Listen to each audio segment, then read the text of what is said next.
started, and I will turn this over to Tom, Joan. Sorry, we're missing a couple, but Jim is out on some personal illness deal. Yep. And Commissioner Dennis is en route. He had a Commissioner's medical appointment. He's headed here now. okay. Today, commissioners, this is an ongoing process. Joan and her staff for the last several weeks have been working diligently to put a mental health process flow chart together so that we could try to visually show what is a very complex process. And Joan is going to take us through this today. And let me qualify this with a couple things. This is not a finished process yet. It's mature enough that we think commissioners ought to see it and where we're headed, and make sure that this is kind of what will meet your needs when you're trying to talk to the community about what we're trying to accomplish here. I'll also mention that there is a similar chart being developed to talk about the homeless process that Dawn is actually working on, Dawn Shepard. She is in the audience today. And there is a substance abuse flow chart being worked on by Harold Casey. So at the end of this, whenever the end is, and it's always changing, we'll have 3 of these for each of these processes that we can then take to the business community, to schools, to kids, to explain this process. So that's kind of the goal here, is to get us to a place where we talk a lot across the table about this system. It's very complicated. Think of the medical system, how complicated that is. This is very similar. So we're trying to put this into a graphic form using tools to help us describe this process. That's the goal of today, and as we work on this in the future. So, and I think Commissioner Beatty, when he was first elected, asked Joan the question, what's a perfect system look like? And where are the gaps, and what is it going to take to clean this up? And this is in answer to that question. This was our first shot over the bow to answer that question, because at the end of the day, we're trying to fix and create the best system possible for our people in the community. So with that in mind, did you have anything else? Did I miss anything? Joan, we will turn this over to you. Okay. Good morning, Chairman, Commissioners, senior leadership. Representative Landwehr, thank you. She wanted to join to support the efforts of mental health in our community and is a significant advocate for ComCare. So I appreciate that she tuned in, because she too is not feeling well.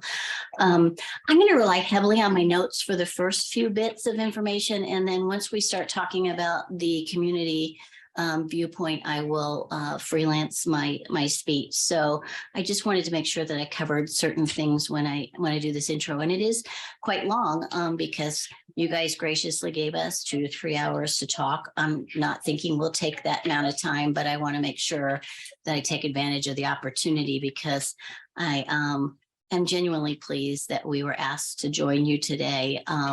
This topic is very close to the hearts of everybody on this side of the table. I know it's close to the hearts of you guys as well. And it's an important topic for our community. So it's an opportunity I didn't want to miss. So when I started thinking through this ask, originally, I was a bit hesitant because we might have perceptions that are very different than anybody else in the room, but we live and breathe it every day. And I appreciate that expert voice was asked to be at the table. I know there'll be questions we won't be able to completely answer. We'll do the best that we can. You can see by the nameplates that I'm not sitting here alone. I thought it important to bring along my phone of friends. And these are members of the ComCare executive team. I'm going to call out each of the one of them and then ask them to tell you about their role at ComCare and anything else they might want to share about themselves. So I'm going to start with Tracy. Tracy is substituting for Kathy Wagner, who's our director of operations, who happens to have taken advantage of a trip to California to see her grandchildren. But I will say she's replaced by an excellent substitute, and I really value the expertise Tracy brings to the table. So Tracy. Morning, Tracy. Good morning. Don't need to be that close.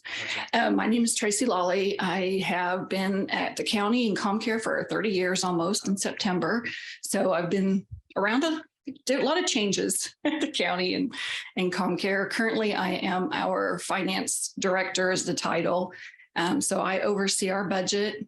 I oversee all of our billing activities, revenue, anything that has, tied back to any of the finance stuff pretty much.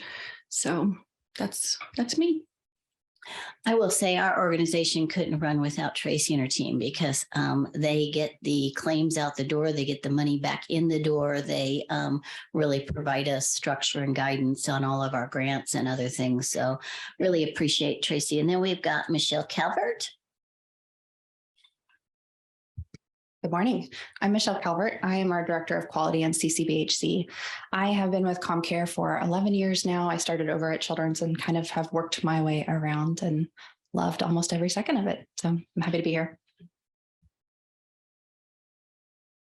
We have Chantel Westbrook. Good morning, Chantel Westbrook, and I've been with ComCare for more than 25 years. I've done all sorts of different roles, and so it's never been a dull moment through that many years. So right now I'm the Director of Clinical and Rehab Services. So that covers anything regarding all of our children's programs, our large school-based programs, and then on the adult side, anything related to outpatient therapy, addictions, our case management program for those with longer term mental illness, and then also our homeless program that serves those with mental illness and homelessness issues. So yeah, glad to be here. And last but definitely not least is Jennifer Wilson. Jen. Good morning. I'm Jennifer Wilson. I am the Director of Crisis Services, which also has under our umbrella the Offender Assessment Program. So that includes the mental health court and other jail diversion programs that we have. But our crisis center provides 24/7 walk-in suicide prevention services. And we also have the local crisis hotline and the 988 suicide and crisis lifeline, mobile crisis response, and our crisis stabilization units. And then the building also shares SAC, sobering, and detox services. There's other services sprinkled on throughout that too. And we'll talk about some of that as we move through. And Dr. Lear, our medical director, is not with us this morning because he rounds at the hospital in the morning. But a brief bit of trivia. So a few weeks ago, we were meeting with MCO that wants to bid for the ComCare contract to deliver Medicaid services, not services, but manage the Medicaid dollars when the state issues the new RFP. And as we were talking, they asked about tenure. And when we calculated up the years of service for the 6 executive team members at ComCare, 140 years of experience with ComCare alone. That doesn't include our work experience prior to coming here. So then, of course, that's almost a century and a half, which is pretty amazing. But I think the pivotal piece of that conversation is, why do you stay? And I made the comment that I stay because ComCare is a very progressive organization. And if we were to go elsewhere, if I was to go elsewhere, I would be redoing what I've already done here. And my effort would rather be on moving forward an organization rather than redoing something that you've already experienced and done. And every single person on this team said the same thing. The loyalty is absolutely amazing. But I think for me, what that 150 years of experience says is that we have entrepreneurial spirits. And we are committed to focusing our hearts on the why being the people we serve, the people we work with and oversee on a day-to-day basis that deliver services and do the infrastructure. But 140 years of experience just on 6 small people. I can't even underscore the pride that brings. And so for me, I'm glad also that this got scheduled the first week of May, because you heard from Stephanie that May is Mental Health Awareness Month.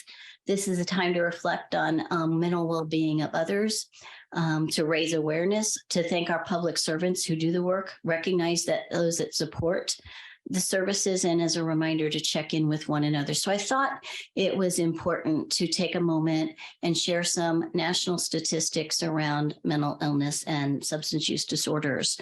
So bear with me. 1 in 5 adults, 57.8 million adults in the US experienced mental illness in 2021. 46.3 million people aged 12 or over had a substance use disorder in 2021. 47.2% of US adults with mental illness received treatment in 2021. 65.4% of US adults with a serious mental illness received treatment in 2021. 33.5% of US adults with mental illness also experienced a substance use disorder in 2021. That equates to 19.4 million individuals. We're talking a huge issue. Suicide is the second leading cause of death among those aged 10 to 14, and the third leading cause of death among those 15 to 24 in the US. Vehicular accidents is number 1. 46 of people who die by suicide had a diagnosed mental health condition, many of whom had seen a primary care provider within 30 days of their death by suicide. At least 4 million people in the US provided care to an adult with a mental or emotional health issue. The average delay between symptom onset and treatment for illness is 11 years. That is a gap. That's a gap we need to talk about. It's telling us that young adults are not getting into services when they first experience a mental health condition. We, on this side of the table, all know the sooner you get somebody engaged in services, engaged in treatment, on long-acting injectables, if they have a thought disorder or a disorder that responds well to an injectable, the more likely they are to have lifetime recovery. So that's an important piece for us. 3 million Americans live in recovery after some form of substance use challenge. That's encouraging. And 3 out of 4 people who experience addiction eventually recover. So that's a message of hope. And that's a message I want clear and loud here today too. So in this discussion, I want to set some context for how I approached this morning. First, you'll see we have a foam board of a workflow. That's the community. You also have an 11x7 document in your packet. There's also a PowerPoint in your packet, and goal is to go through this workflow and then talk about gaps and opportunities tied to each section. So these large sections in dark blue, to talk about where we have opportunity. I see my role today of that to inform you on the current environment. We know this isn't a perfect system, but we're doing a lot of things right. And I am going to speak authentically to that as we move through this. Like I said, I won't be using notes after a bit here. So I may forget something and go back to it. So bear with me because this is a lot of context and a lot of information. But I also want to emphasize the fact that words matter. And I want to focus my points on changing our narrative. And I'm asking maybe if you can engage in that new narrative with us. For too long, conversations in this community focus on what is not going well. It's talked about as failures. It's talked about as poor services. We know that's not the case. Are there enough services to meet demand? No. Are services substandard? No. We deliver quality services, and I want to make sure that we're not talking about poor systems, broken systems, bad systems, reform and throw out what's good, because that impacts whether somebody may choose to come to see us for services when they need it. That impacts the workforce that we have and the workforce that we can potentially hire.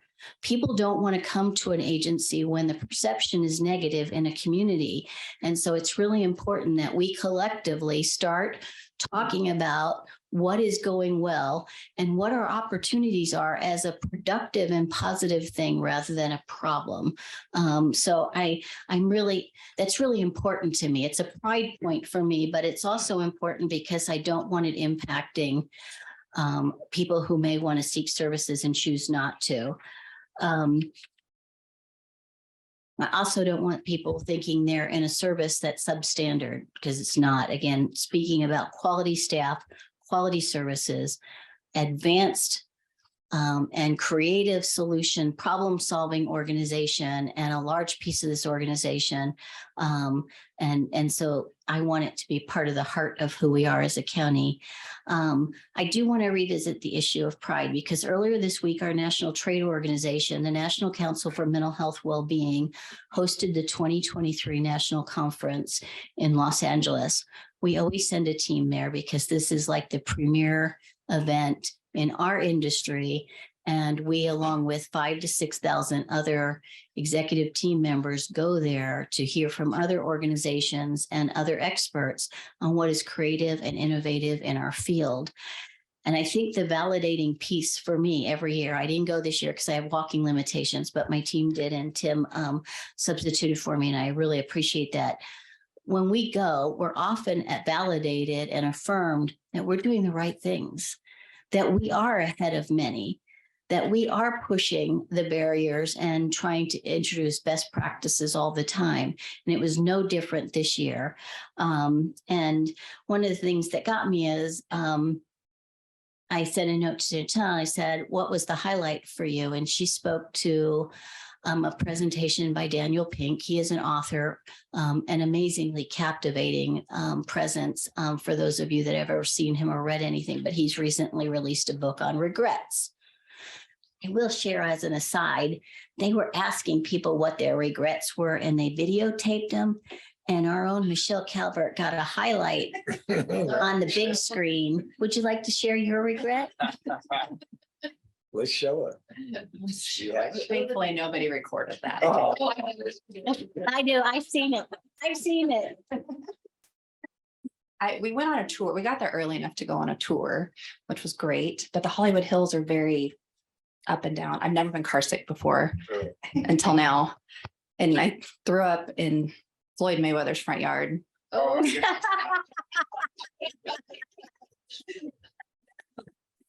So, but the cool thing is the National Council. Isn't that funny? Isn't that funny? So, you know, we do have lighthearted moments too. Our work is serious. What we do all day is serious, but we also like to have fun. And we like to have fun as a team. But Daniel Pink made a comment, and I'm going to paraphrase it because I can't remember the exact context because I wasn't there. But Chantel said that he indicated in his book of regrets that when you move forward on a project, time travel 2 to 3 years ahead and think about what you would have done differently and do it now. So this is our doing it now. This is our chance to say, okay, what do things look like 2 to 3 years ago, but to be open and honest in that conversation and that dialogue. But anyway, that's the context in which I chose to approach this presentation today. I advanced the screen, but I need to go back. Is anybody able to help me get back to the video? Thanks, Of Robin. Michelle, the one of Michelle. Yeah, we can have more regrets if we get up and try to do it. But I thought it would be a great way to start is to show a brief video, because Wednesday, the National Council released its highlight reel of the conference, and it has some great quotes from some of the presenters, and it's the heart of what we do. But I think more than anything is the comments that some of the attendees shared. And at the end of the conference, they started this a few years ago, but everybody that was part of building the conference lines up as the conference attendees exit the conference with signs and banners thanking everybody for the work they do and clapping. And I will say, was Emma there this year? No, I didn't see him. Emma is an English bulldog who attends the conference once in a while, and he runs around with a flapper in his mouth during this ending event frequently. Where is your? It's down at the bottom, an edge. Oh, okay.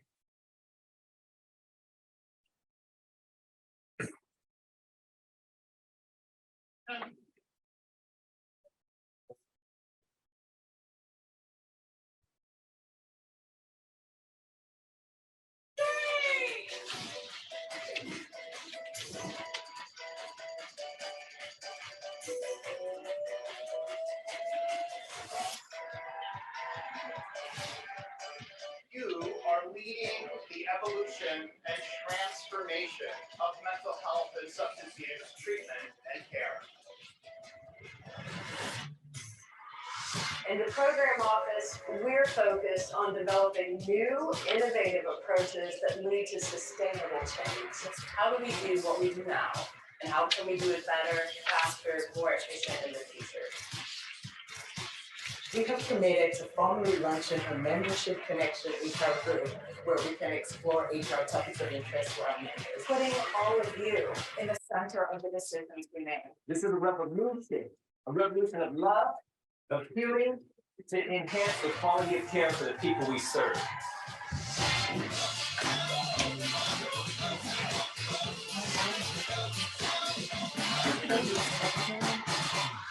What we're doing is planting a seed that will sprout one day when they're ready. I mean, you're saving people's lives.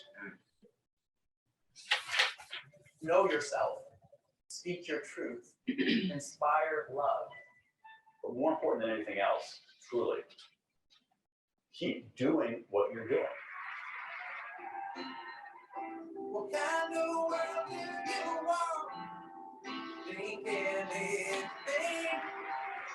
That recent talk about regret really struck a chord with me. I went to a really great panel about the new ways we can lower our suicide numbers. And that's something that we also deal with a lot to work with young people. As you keep moving, as you find that track that you're looking for in life, help build up everybody around you. The presence of people changing the world is very moving for me personally.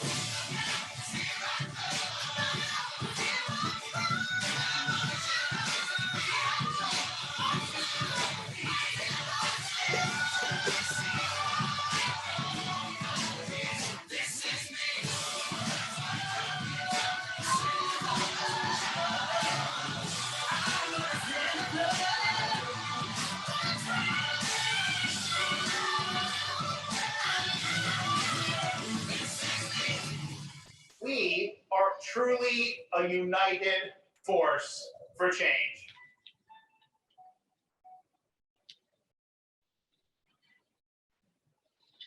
So I wasn't able to attend in person, but I feel like I was there getting to watch the highlight reel. It's a really impressive one event you can go through every year and get uplifted to continue to do the hard work that we do here at ComCare. As one final introductory topic I want to cover before jumping into the flow chart is how we're involved in innovative implementation across the state. And even higher than that. We don't seek recognition. We do this because we want to work behind the scenes all the time to do better and provide more for our community. So just some of the things. So Representative Landwehr is on Zoom with us today, but when she first started talking about, boy, we need to figure out how to more effectively get access for youth in schools who need mental health services.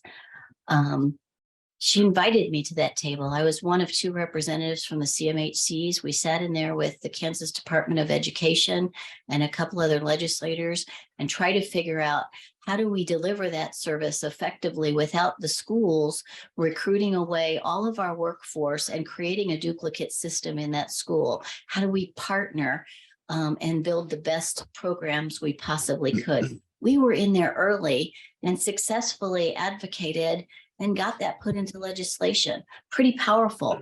When Kansas wanted to work on implementing certified community behavioral health clinics, we were on the implementation team, the state implementation team, and we were one of the first 6 to go live as a new CCBHC. Not a small lift. And we are now providing, everybody's chuckling, we're still exhausted because we're still going. Not a small lift, but now we are consultants to the other 20 CMHCs in Kansas. And even now nationally, people are asking to come and tour and see what it is we're doing that's different, innovative, and progressive. When 988 was implemented nationally, Jen became part of the statewide implementation team and successfully helped us launch that on July 16, 2022. What's really impressive is Kansas was prepared. Many states were not. They don't get a direct answer. It goes to the national lifeline versus local lifelines. In Kansas, we're answering 90% of those calls directly. Very impressive.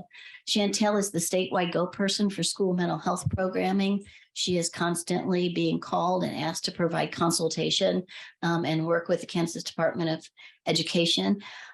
Michelle is chair of the CCBHC Project Directors Group. Tracy, again, not seeking any recognition, she really is the state finance guru for the CMHCs. She knows systems backwards and forwards and helps navigate with the managed care companies in the state, any billing claim issues, how to resolve it to the best of our ability, and has helped other centers successfully obtain payment. This was a hard change when we went to a CCBHC billing system. ComCare is engaged in legislative testimony every single year in multiple committees and anything related to services for youth or adults.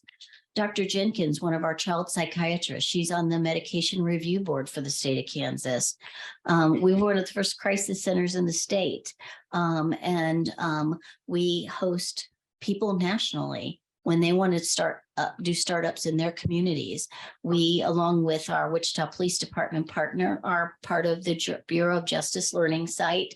Again, for people that want to talk about how do you do co-responder work, how do you work together, law enforcement and mental health, to provide better outcomes in our community. People are coming here and touring us all the time.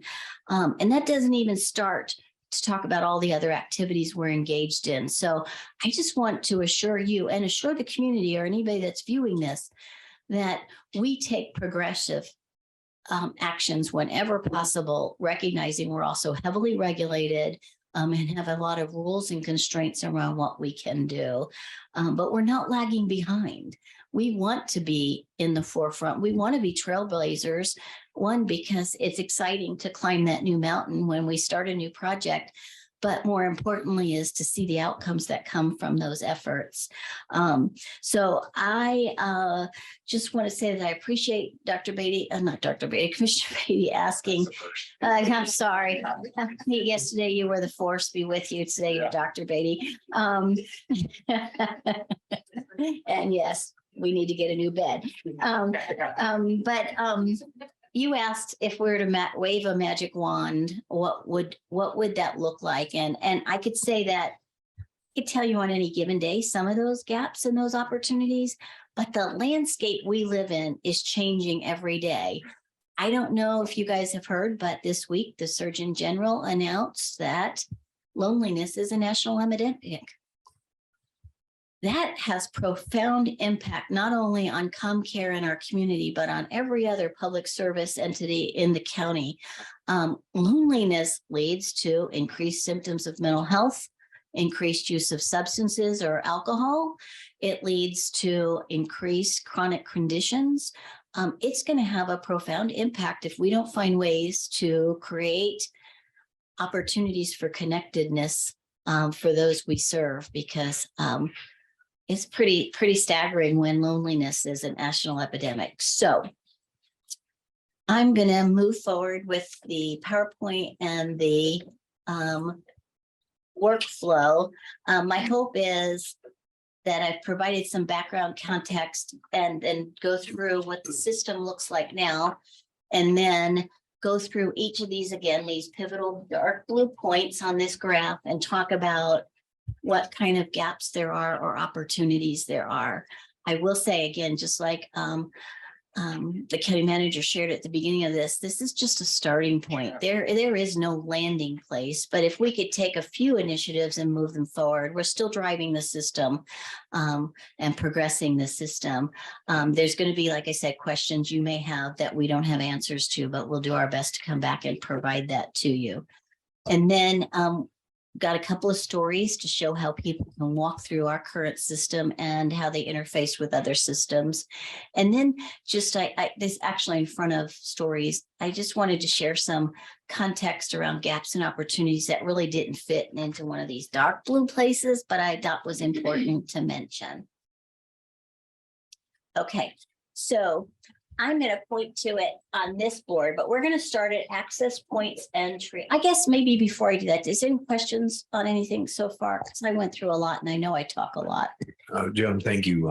And Commissioner Dennis just joined us, missed the introductions, but that's all right. And your point about, my observation is your point about maybe a stigma or an image improvement of positive. You know, when I'm at a lot of meetings and the ComCare name comes up, I don't hear that in a negative. It's more even what do we do to help make sure ComCare is even better and whatever. I don't hear the bad reputation and stuff I'm not saying whatever the words you're using. I don't really hear that much. That's good to hear. Reputation wise. I don't know if the rest of the commissioners comment on that, but Yeah. I hear what you're saying. You want to Yeah. improve the image and it's Yeah. positive and all. Yeah, I just The want to results is want to good. make sure we're accessible. That's the most important piece for me when I say that. But it's good to know that the meetings you're going to, you're not hearing that. We attend meetings and we hear complaints. And I know personally, I've been doing some outreach and Chantel has joined me on a few of them. To the populations of color that aren't accessing services to the degree that we want or need them to get their needs met. And there's a lot of stigma around mental health in populations of color with the LGBTQ plus community. And so that's part of the population. They want us talking about mental health and substance use as brain health. They want us talking about how do we treat them in place rather than them having to enter a building, because that's a big stigma in other populations. So we hear it. And I guess the reason I bring that up is I want to meet the access needs of a broader, but I'm glad to hear that. Thank you for sharing. Again, that's just my perspective. If anybody wants to comment, that's fine too, but. Good, then we don't have as big a hurdle as we need. I think we Well, do. that's from my perspective. I'm really We proud need of to what we do. champion that. We need to champion you all in a positive way. Yeah, we need to tell our story different. And there's lots of opportunities for that. Our communications team has really partnered with us and are really wanting to make sure that behavioral health is out there. I do want to comment. I'm really proud of the county. To think, 2 years ago, 3 years ago, we would never have lit up the historic courthouse in green to recognize Mental Health Awareness Day, a month. That is huge because a lot of people will see that and they may not know what it means, but it's a conversation point, and I appreciate that was done. Okay, so other questions before I move on? Nope. Go ahead. Right, Dave. Well, thank you. I'm sorry I missed the first part of it.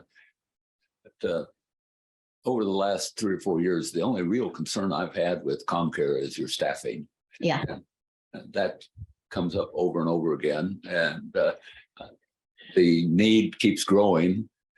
Every year, we keep adding responsibilities on ComCare.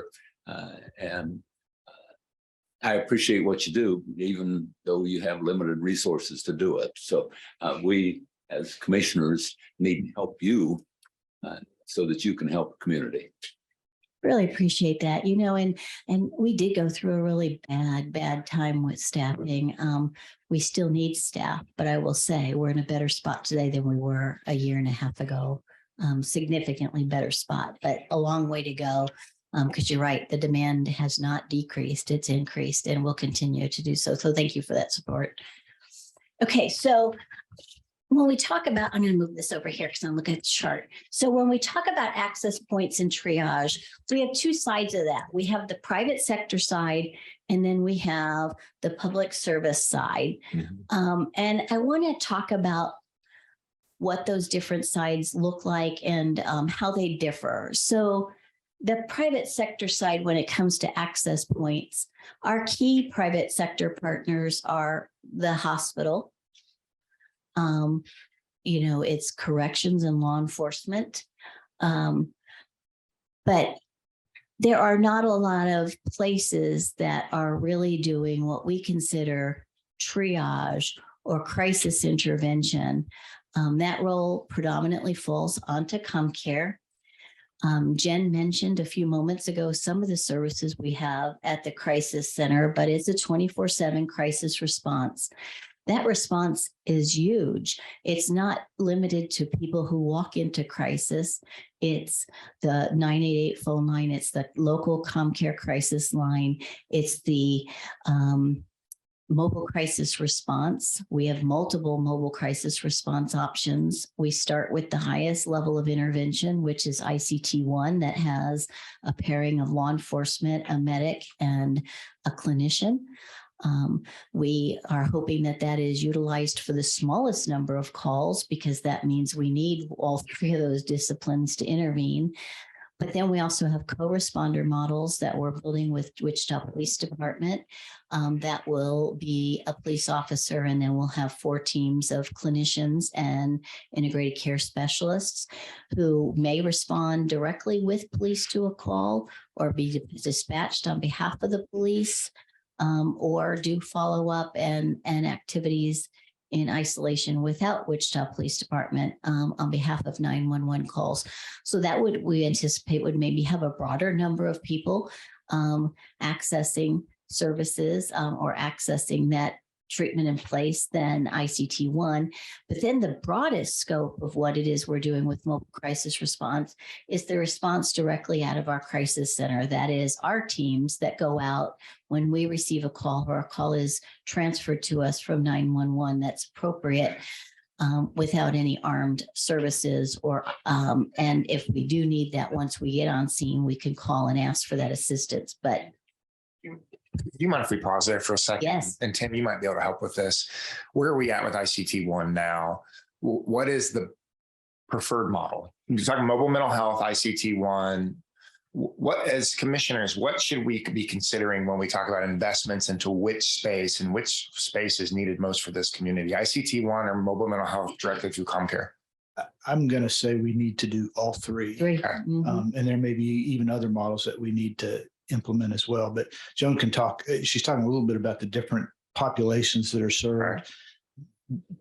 That each of those responses is appropriate depending on what that person's experiencing. And so it's important to have all three. So Chief Sullivan and I have had several conversations, including yesterday, and he expressed a little frustration that he says that we're in legal conversations with ICT-1 and not able to advance a contract. Can you give any insight into? It's not ICT-1. It's this mobile response, the co-responder model. Okay. And I just talked to Justin yesterday as well, because we'd heard from the city that want to know where it's at. I think it's city legal, but we need to have a contract that outlines who does what and who pays. But we're moving forward on that. We're absolutely moving forward. I can give a little update on that. So the basic contract has been drafted. They just sent that to us and asked for the scope of work to be drafted. So we're reviewing that today, and we will get it back to city legal. But it did sit in city legal for a long, long time. And it is frustrating for us too, because those funds were available on January 1st. So it's a sad loss of opportunity, because now we've still got to get that contract through. Then we have to post positions, hire those positions. We won't have 4 teams overnight. But we do need to invest in all, and we need to continue to be creative as we learn of other models in other communities that are working, because again, different interventions based on the degree of intensity of the call. We would prefer more unarmed teams than armed teams, because we know that people are afraid to call for help if they think the police are going to come to their home or to them in the community.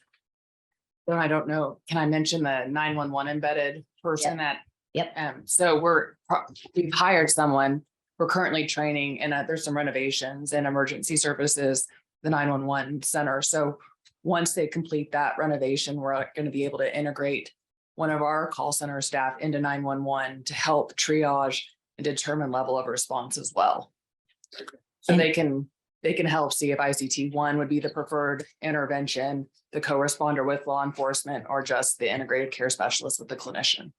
And we worked with 911 to identify the highest peak times for that person to be in the dispatch center. But we have funding for a second one as soon as we see what works and what we need to tweak. And we'll continue to grow that because we know it's going to have to be 24-hour coverage. And they also know that they can transfer calls to the crisis line if the embedded person is not available. So we're trying to be creative and get the best response to the right person at the right time. And I will say once again, that is an innovative approach. There's not very many people that are embedding people into 911, but we're fortunate. We're part of the county structure. We have relationships that differ than other communities. And I think other communities in Kansas are really looking at us to see how that works and how do they maybe replicate that in their communities. So, but out of our crisis, we also, Joan, I'm sorry. Before we move on, I've got some questions about this co-responder model. Yes.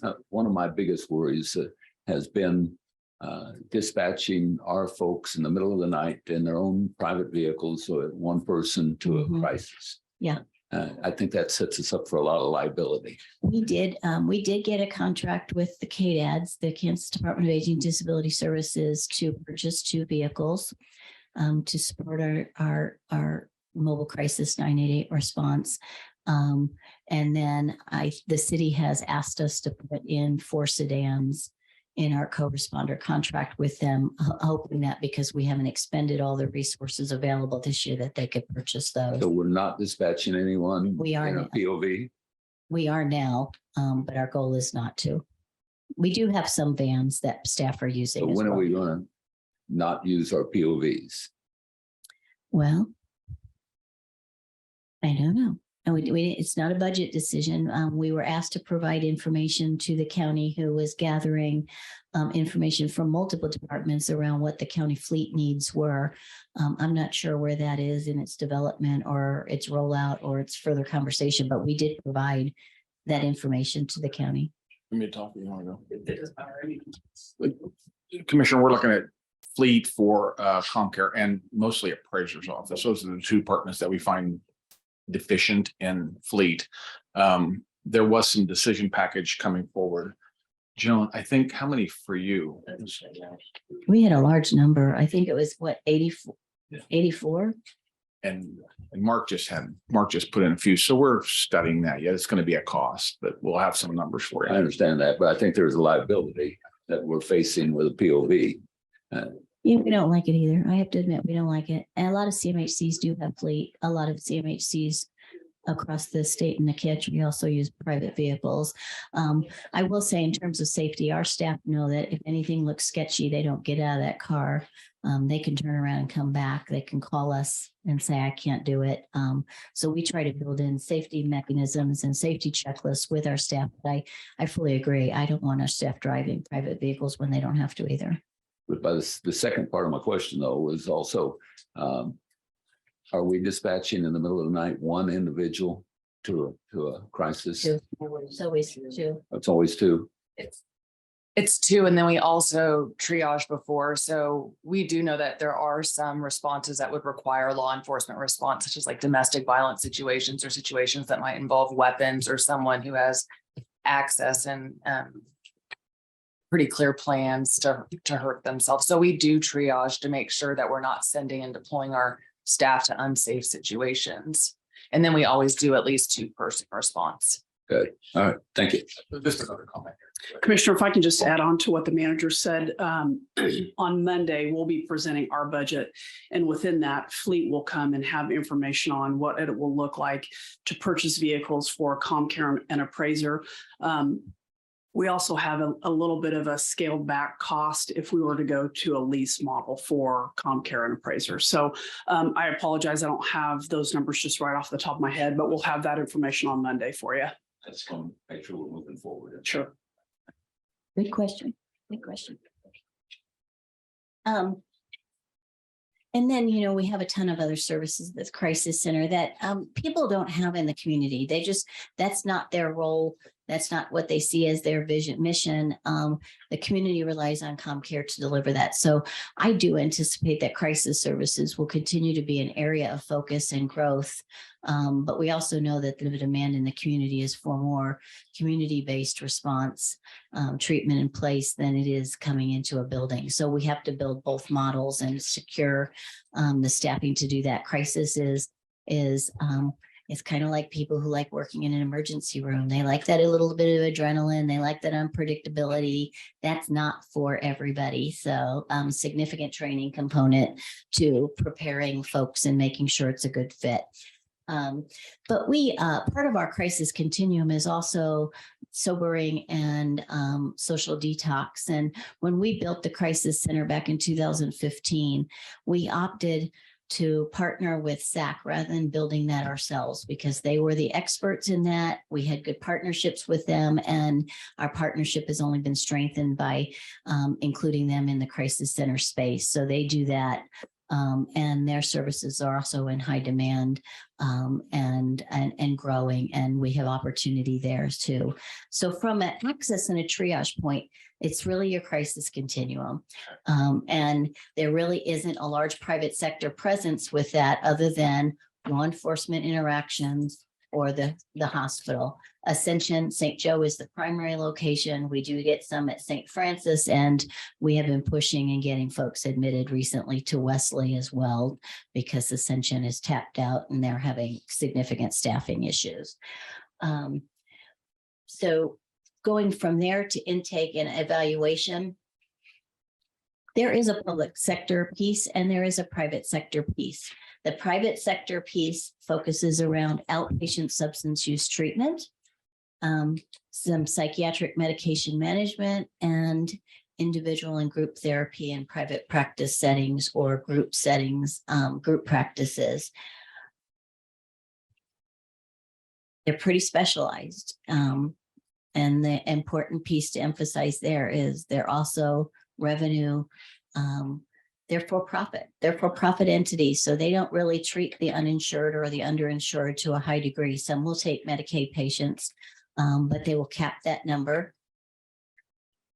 I'm sorry to interrupt. No, Would you be able to give data on the people that you do see at ComCare, particularly crisis or the entire umbrella, those that are insured, those are not insured, those trying to understand the population that you're serving? Tracy, we have that done. We have a payer mix of, I don't know if you can bring it up on SharePoint, but our Medicaid population is about 70%, between 70 and 75% is our Medicaid population. And I don't know the numbers off the top of my head for insurance that have private insurance and Medicare, but they're all like 10%. Budget slides. It's not, but it's on. Would you be able to answer what percentage of the people you're serving have no insurance? I asked that question a couple of weeks ago, and I think the number I got back was 19% that don't have any kind of coverage at all. So to be clear, that 20% of people in our community have no other options other than ComCare to receive these services. Is that a fair statement? Yes. 20%. There's probably a very little tiny bit of charity care that happens in some places. But if you're uninsured and underinsured and you need mental health services, you go to ComCare. ComCare is the option. And they wouldn't go to an emergency room. Oh, yes. Unfortunately, the emergency room is their primary provider of services because often they're also not getting physical health care either. So, yeah. Then the emergency room is going to refer them to ComCare for ongoing treatment. They won't refer them to one of their own practices, for example. I know some clinics, I don't know about all clinics, but I'm on the board of health board. They provide some services, not anywhere to the level of what ComCare does. And so they refer a lot of people to ComCare as well. But there's a small component of that too. Right. And I will say, even the other safety net clinics like Health Corps, Grace Med, and Hunter Health, if they have a crisis situation, they're calling our crisis center to do a mobile response. So we're a big part. We're not the only piece of the system or the ecosystem for mental health in our community, but we're a huge part of it, and we're relied on heavily to meet those unmet needs in the community. we'll talk about some of the gaps in that private sector arena as well when we talk about this section later. But, you know, for ComeCare as a community behavioral health clinic, now our goal and the expectation as a certified community behavioral health clinic is to continue to build robust services to fill some of those gaps in the community. We have a new payment structure intended to help cover costs in a different way than we received before when it was a fee for service. And we're real excited about those opportunities, but where we'll need your support. As Commissioner Dennis said, I was going to call you Dr. Dennis too. So you guys have all elevated today. But is that I'll get to you yet, Chairman. I'll get there. We'll see what kind of a title we can give to Commissioner Lopez as well. But it all comes down to staffing. We can't build without having an adequate workforce. So we'll be talking a lot of that in the gaps section. But we also screen and have a responsibility as a CCBHC to make sure that our care is an integrated approach, meaning that we're screening for physical health needs and coordinating, getting them those physical health needs met. We rely heavily on the safety net federal qualified health centers here in town, Grace Med, Health Corps, Hunter Health, to be our partners in that. So we have care coordination agreements with those agencies. But one of the gaps is we don't provide on-site physical health care. So I want to talk about that when we talk about gaps in services as well. So anything that I'm missing from that you guys want to add to that section? Okay, I will rely on my call of friends in just a bit when we talk about treatment services and programming. So we talked about intake assessment and evaluation. Many times when somebody does see somebody in the community that's better served by ComeCare, they'll refer to us. So there's a direct correlation from the private sector back into outpatient services under treatment programming and services. In the private sector is predominantly the insured or the out-of-pocket population. If you were to go and look at a private practice site, you will routinely see that the cost of an individual session with a private practice clinician, many of whom we've trained and moved on, that it's $210 an hour. I mean, how many people that we work at Sedgwick County with can afford to pay $210 an hour? Or when we look at some of the federally qualified health clinics, $50 to have an initial visit and $25 for ongoing visits. ComeCare as a community behavioral health clinic and as a certified community behavioral health clinic have an obligation to treat people regardless of their ability to pay.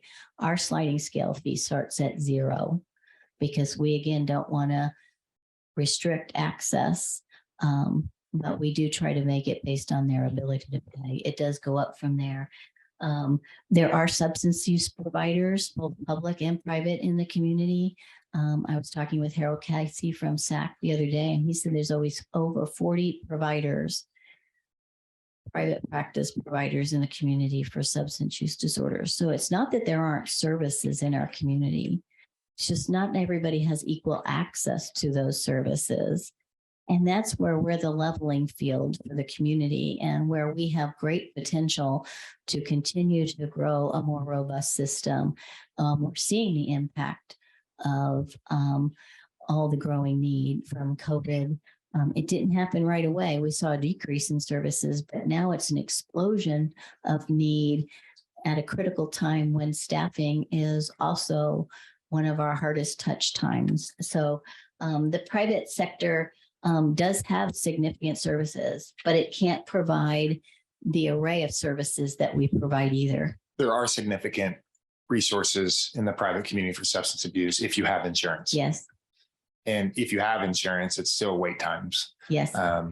If you do not have insurance, what are the options, SAC? SAC is, so I don't know if you guys know that SAC's role is they're a regional assessment center. And so they help get people into a level of care that they may need residential treatment or what we call inpatient treatment. Those bed days are restricted to 30 days. But if you are, okay, so there's a priority list of who gets served. So if you have a benefit, you're top of the list. You get in pretty quickly. If you have Medicaid, you'll be the next person who might get in there. If you are a pregnant woman, you are then the next priority to get in. But anybody else is a lower priority and they can wait 6, 7, 12, 3 months to get into services. Not a good system, because when people, It's a broken system. when people want, if people have the courage to come in and say, vulnerably say, I need help, whether it's forced because it's part of their probation requirement or their family member is pressing them, or they just sincerely have hit bottom and need support, it is horrible as a provider to say, I'm sorry, but we're going to put you on a wait list. And we'll stay in contact with you and we can provide you some outpatient supports that we know are not going to be enough. It's a horrible dilemma. It's like triaging in an emergency room and not having any emergency room resources to serve somebody having a heart attack. I'd like to just, and I'll let you move on, sorry, but I think there's a connect that we need to make internally with the conversation we had 2 weeks ago with the crime, our public safety folks who sat here in a room and told us that the crime is strongly correlated with substance use in this community. Oh, absolutely. And yet I'm hearing from the mental health and substance abuse professionals in the room saying that we don't have the needs, or the needs can't be met, particularly for those without insurance. This correlation, we have to understand the connect, and we're not going to drive down crime in this community if we don't address this issue. This is the hinge point issue. One of the we've got to close this gap. Oh, and I'm really proud of SAC as our partner. I think they're wonderful because they took the initiative to seek funding.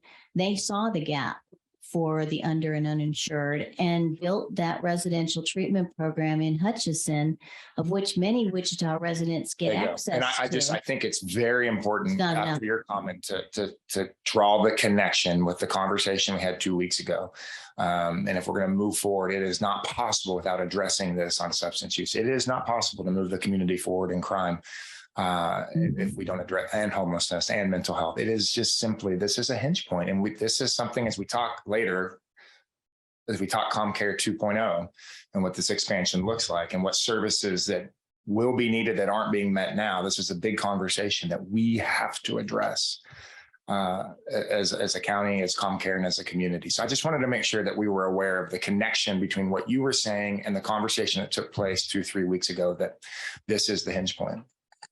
Yeah, and I will say, early on, when we had the Criminal Justice Coordinating Council established, when it was first established, we looked at jail diversion programs and established quite a few of those things.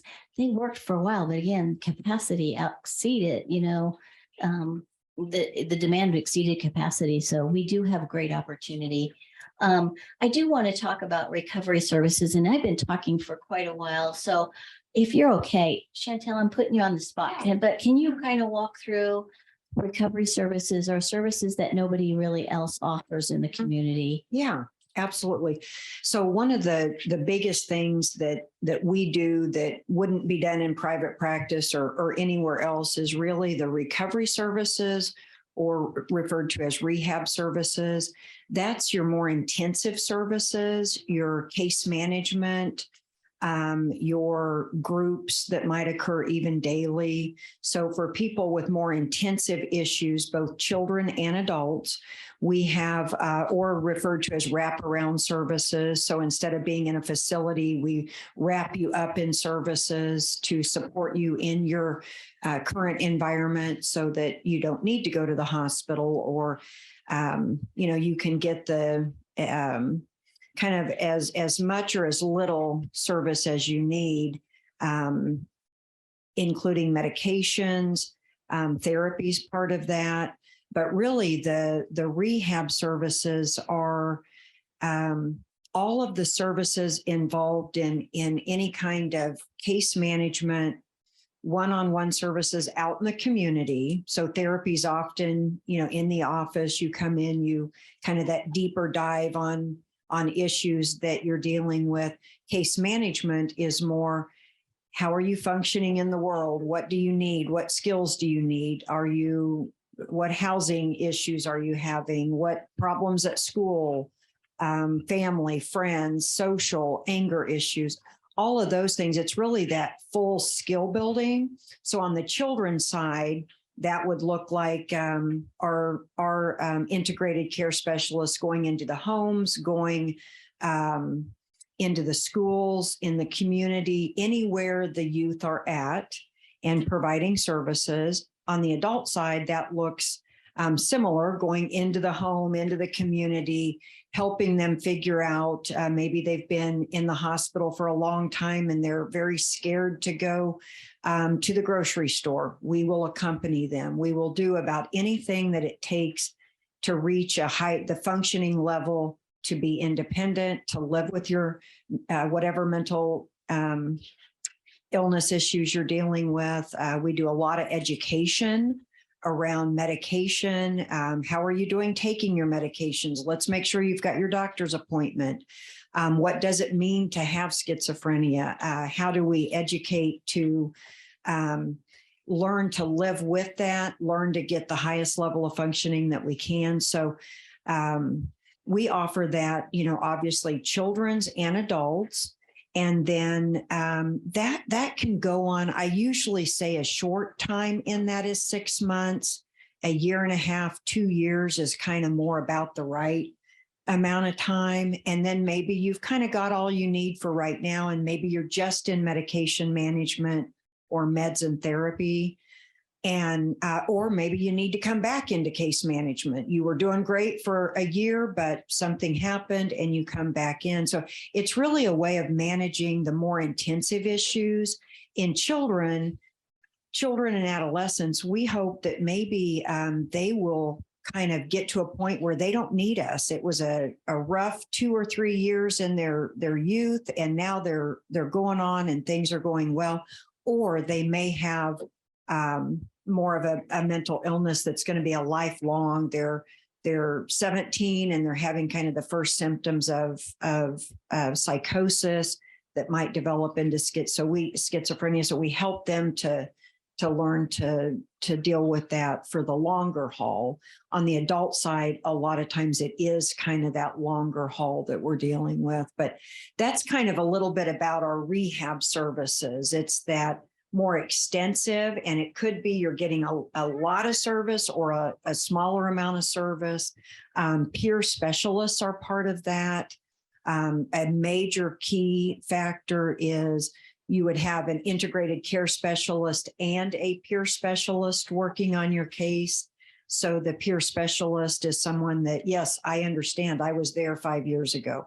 I get where you're at. Here's kind of some things I did. What do you think about what we should do for you? Let me go with you to that first meeting or whatever you're trying to do next. And I think that the other piece is that's where the other piece of the public sector is with Zach is they also have peer mentors for people who have lived experience with substance use and rely heavily on those, because we know from feedback we've received is particularly in populations of color, peer support is more meaningful than a professional with a degree. It's more acceptable. It's less stigmatizing. It's somebody who has gotten through the barriers of accessing services. Talking about bottlenecks and gaps in services, how do we accomplish that? Is that something that we can practically do internally at ComCare? Or are there partnerships with nonprofits or other that we need to explore in order to accomplish some of the peer support in particular, but other in regards to the recovery services? That's what makes community behavioral health clinics and CMHCs unique, is that's our role is rehab services. We do have 2 partners. I will say we've had more in the past. It hasn't gone well. Okay. I won't go into detail. Okay. I'm willing to do so in a private conversation, not publicly, but as a community behavioral health clinic, anybody that does any service on our behalf in essence, is our extender. They have to comply to all of our policies, our training, our procedures, our everything. They have to be Sure. under the umbrella So, of what we do. So there's not many people that. Practically speaking, is it possible that ComCare can grow staffing on the level internally to accomplish what you just described? We have to. I mean, just, we really have to. Okay. And that's gonna be a heavy lift. It's not gonna be tomorrow. It's gonna be a several year project and we're working hard on it. But that's what makes us unique. And I think that is a really important piece that we continue to work on. I think, other people may think they can do this work. They don't understand the regulatory environment under which we operate and all the components that are required as a community behavioral health clinic. It's rigorous, and people want to do it, but they want to do the easy pieces. But we can't do it without doing all parts. I mean, you just can't. And I'll put in a thank you for the pay plan that we adopted, because it has made a significant difference, particularly for those integrated care specialists that work for us. I think that probably a year ago, we were at maybe 50 to 60% staffed in those positions. And I think now we're around 80% staffed. Congrats, So that's great. Yeah, we really work really hard at it. That doesn't mean people still aren't leaving, but they're leaving for different reasons. It's sometimes, the work we do is very different than any other agency in the community that does behavioral health or substance use services, in that we are heavily regulated. And that means you have to be good at time management. You have to be good at documentation. You have to be good at multitasking. You have to be good in the field. You have to be good in the office. And most importantly, you have to have strong engagement and motivational interviewing skills. And it's not everybody can't do that. And particularly people coming right out of school. We have a lot that are successful, but some that are not. I'm comparing, I'm sorry, I just want to stick here for a second, but I'm comparing the model that we do with CBDDO. And that relationship in this area of recovery services. And I know that's certainly part of CCBHC and what we have to do, but there's 40 other organizations doing this work. And are there strategic partnerships that we could form to take the lift, the heavy part of the lift, and allow you to focus on some of the things that only you can do? I have to say, I am leery. I understand. I really am, because we're responsible for those outcomes. And again, you're just building up resources in another agency that's still struggling too. I mean, it's just these are pieces that we're required to do as the certified. There's only certain things we can delegate, and they're not very abundant. So I appreciate your input. That's and then again, you're talking about who's going to do it without a payer source. So they're only going to take those that are paying customers that we need to offset the uninsured we serve. I see. Good insight. And I think the other piece I want to make sure to make you aware of is the work is hard. And if you start stripping people that have the ability to make progress in treatment, you're leaving the ComCare staff to deal only with those who are really in crisis all the time. It's not very rewarding work if that's only population you're working with. And one thing that I might add to as I was describing our services, our children's services, the youth that have the most severe needs, we get about 22 to 25 new referrals a week for that. So when you think about those numbers, and an integrated care specialist, a full caseload would be 25. We kind of prefer it to be more 20-ish.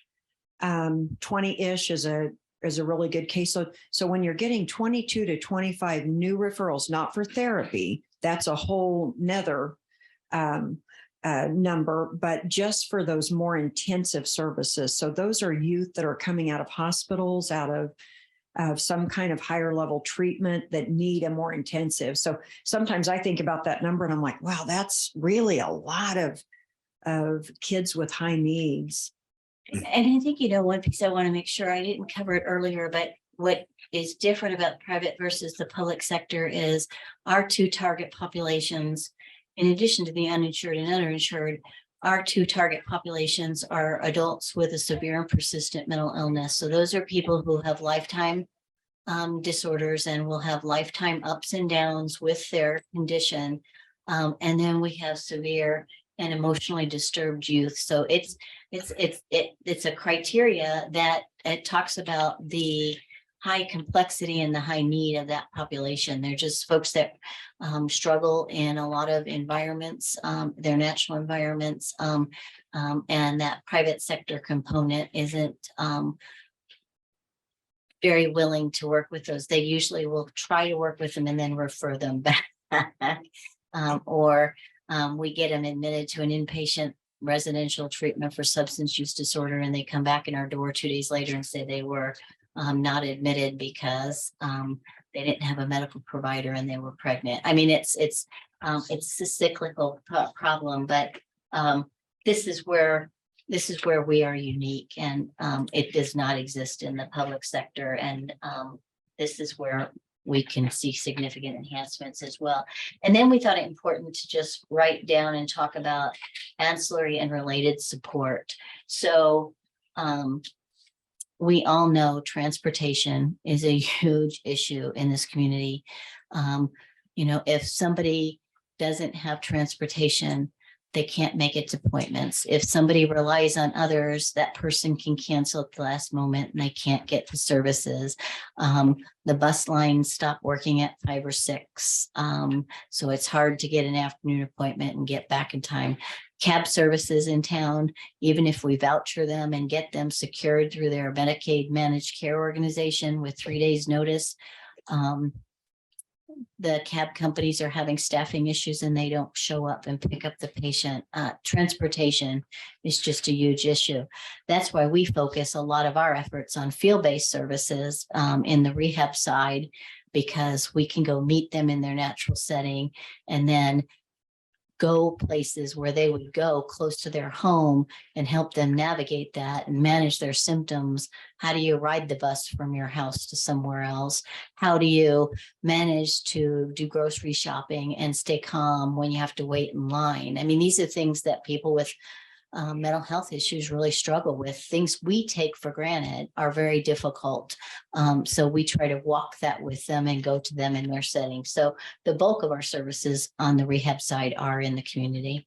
But these are other things, we didn't talk about specialty courts. So we're involved in partnerships with specialty courts. We have we're a partner in the municipal mental health drug court and a municipal mental health court. We have the district drug court. We have an assisted outpatient drug court, which is not as well known, but an assisted outpatient treatment drug court is intended for people who are released from the state hospital with some conditions, and we can serve them through that court for a year. So we keep these complex need patients engaged with us for a long period of time under their conditions with the court. It's a really successful, but unfortunately too small of a court. They had special attention from the judge. Yep. Yeah. Personal attention. And you guys have gone. I know I've seen you guys at the drug court graduations. One's coming up. I mean, it's pretty rewarding to see the success of those team-based care approaches. Housing, we know, is an issue. Prevention is a need.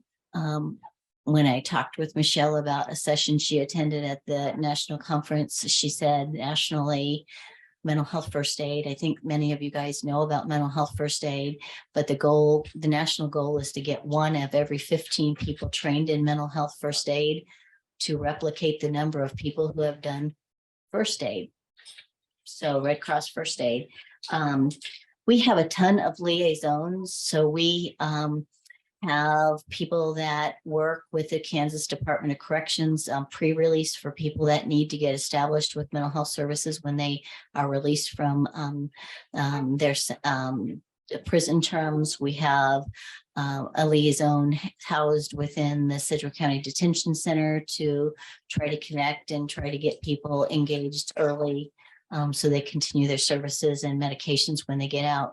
We have liaisons that work with the state hospital staff on discharging and planning from Osawatomie State Hospital. We have liaisons that work with the local hospitals. I mean, we have liaisons for all the specialty need populations that really work hard at that engagement component so that if they discharge from someplace, they have at least a connection and we have a higher opportunity to not let them fall through the cracks. That doesn't mean they don't, but they do. But then all these other issues are significant as well. Okay, so any questions regarding that before we kind of go on to the gaps? And Will you be a part of the Veterans Court when we get that? well, we're not going to be part of phase one because phase one is for people who are VA eligible for treatment. We're involved with those meetings. We'll be involved in phase two when people aren't VA eligible for those services. So we will serve those that don't have a VA benefit through that Veterans Court.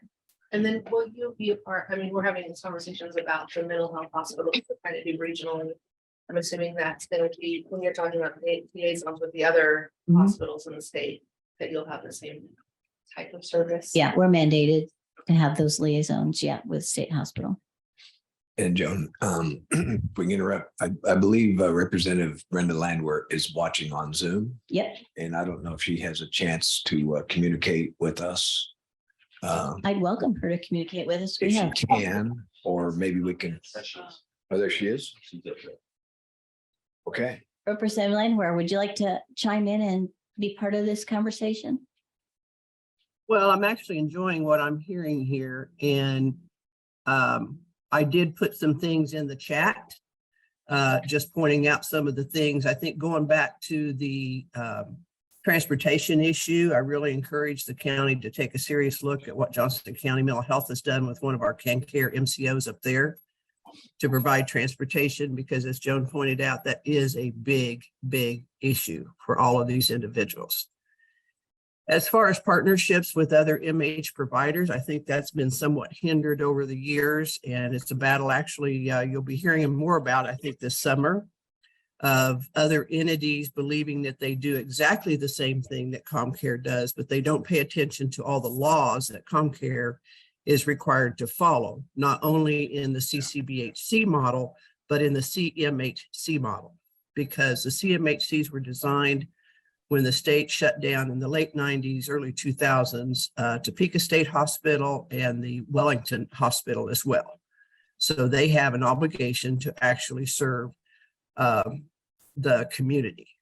So what we found is that these individuals will get in there and say, yes, we can provide the same services, but they cannot. They don't have the crisis, and the crisis units, irregardless of which, how they look, are an important part not only of the CCBHC model, but also of the 988. Those things are just kind of requirements. And then sometimes I think people forget that ComCare is required by law, just like a hospital is, to take everybody irregardless of their ability to pay. And, we're kind of hoping that with ComCare becoming a CCBHC, with the Wichita State KU biomedical facility coming downtown, the building or remodeling something for a mental state hospital, that we could actually put Wichita in a position, in Sedgwick County in such a position that we kind of become like what Minigers was many, many years ago in Topeka, for those of you that remember who Minigers were. But they trained a lot of these mental health individuals in the state. They brought them in from all over the country, and many of them stayed. And I can see that happening here, on a different scale, that we start building some of our own. We did pass some legislation this last year to help expedite, maybe getting some more of our mental health people out there from schooling into the actual world. And so that's just a summary that I've got here, but I think Joan's right on target. Well, I know that you are a avid champion of mental health legislation up there in Topeka, and boy, it's been a ride and a lot of traction over the last 2 years. And I cannot underscore the importance of our relationship with you and your committees, and really thank you for everything you've done for us. Well, and I actually think that we're kind of growing in that. I think I've got some high hopes with Chase Blasey, Senator, our new senator from Sedgwick County. And actually Representative Helgerson's, starting to pay attention with us somewhat on this because we kind of diverted a crisis the other night, Thursday when the budget was being worked. And that took a lot of effort to pull everybody together. So it's a team effort and we're going to continue the fight. Well, thank you, Brenda. This is really appreciate your efforts. I know everybody feels strongly about that. Thank you for keeping focused on it. And if you're going to, it's a privilege. It's a privilege. It's a privilege and an honor. Thank you. You bet. Chairman, if you don't mind, and it might be helpful, Brenda's on the line too, that the care coordinator position, case manager, is that a master's level required? Okay. No. So the master's level are our clinicians, our qualified mental health professionals, our integrated care specialists they have to have like a bachelor's equivalent. So it could be through life experience or other types of work, or it could be a bachelor's degree in the social service field. And then we have peer support workers that have lived experience. So they're not all, we don't have all degreed staff, but yeah. Can I ask one Yeah, question yeah, about sure. that too? I know that we've talked about grow your own kind of program. Yes. Sending people back to school and paying for that. How that does. Do you have the list of what degrees are going to be next or what we need the most? Or, I mean, is there a plan to expand what we're already doing? Yeah, we have two. We have two right ideal. now that are scheduled to start in the fall. We have another round. We're working on our contract with WSU, so we'll open it again for other people to apply to participate this fall. Our next area of expansion for Grow Our Own is substance abuse counselors. There's just a real shortage in the community of those. We need to really skill up some folks to do that work. And that can be a bachelor's degree with specialized classes and training. So I definitely agree with Joan. The next phase will be the substance abuse and trying to work with the universities to get that into place. For some that maybe they've got 3 years of college, but they never finished. And could they finish it down a substance abuse path? What the requirements would be for that. So, I mean, I think that's really within reach. That's great. And we're looking to Hayes, Port Hayes for that potential option. So we're trying to diversify so people have choice in schools. And that one's an online curriculum, which makes it more accessible for a lot more people. Thank you. Yeah, we're really excited. We have two people we're really excited that are just excited to get started this fall. And we hope to have at least a couple more that once we get our WSU contract. I don't know where that's at. Speaking of which, we need to follow up on that. Joan, we also. Yes. One of the things I think it's important for the commissioners, and most of them probably do understand this, but I think other people do too, is that there is more. You can't just say case management and assume it means the same thing. Case management within your organization is different than case management in other organizations, correct? Correct. And I think the distinction there is we have case managers who literally walk that journey of mental illness with our patients. And then we have care coordinators that help connect people to other types of services in the community. Other agencies do a lot of care coordination as well. They do not do case management. There's a very distinction there, and that's driven legislatively again of what we do. Okay, so I think we're finally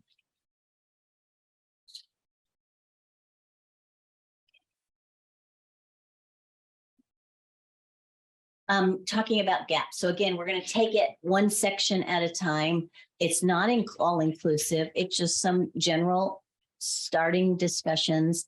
And when meeting with Tim, Tom, and communications, we decided to break it down into money, people, and brick and mortar or infrastructure. I mean, clearly, when you're talking about access point and triage, it's all about scaling your staffing to meet capacity. And again, when you're talking about the work we do at ComCare versus the public sector, it's you got to have a public servant's heart. I mean, you just really do. You gotta be patient, and you've got to have really strong motivational interviewing and engagement skills, because this is a population that has experienced significant trauma through their life. They've had adverse events in their childhood. They've had adverse events as adults, and trauma triggers reactions that those of us that haven't had significant trauma don't have. It really makes it hard for them to get beyond their reactive components they've learned through experience to not engage or to survive or to engage in certain behavior to get attention. And we're focused on helping them get through so they learn new coping skills to navigate the world in a new way. Clearly, when we talk about access points and triage, we can't not talk about medical detox. We need medical detox. And the likely person to do that is SAC through the Crisis Center. We estimate, this is when we do have a cost, we estimate that on the low end, that would be a $1.5 million investment, because it's medical detox, which means it has to be managed by medical professionals. And that's a high priority. And then, here again is that conversation around fleet. So we're all on the same page. I think we know where the gaps are and where we need to focus our efforts. But you got to, again, talk about people. Staffing is limited, which limits capacity.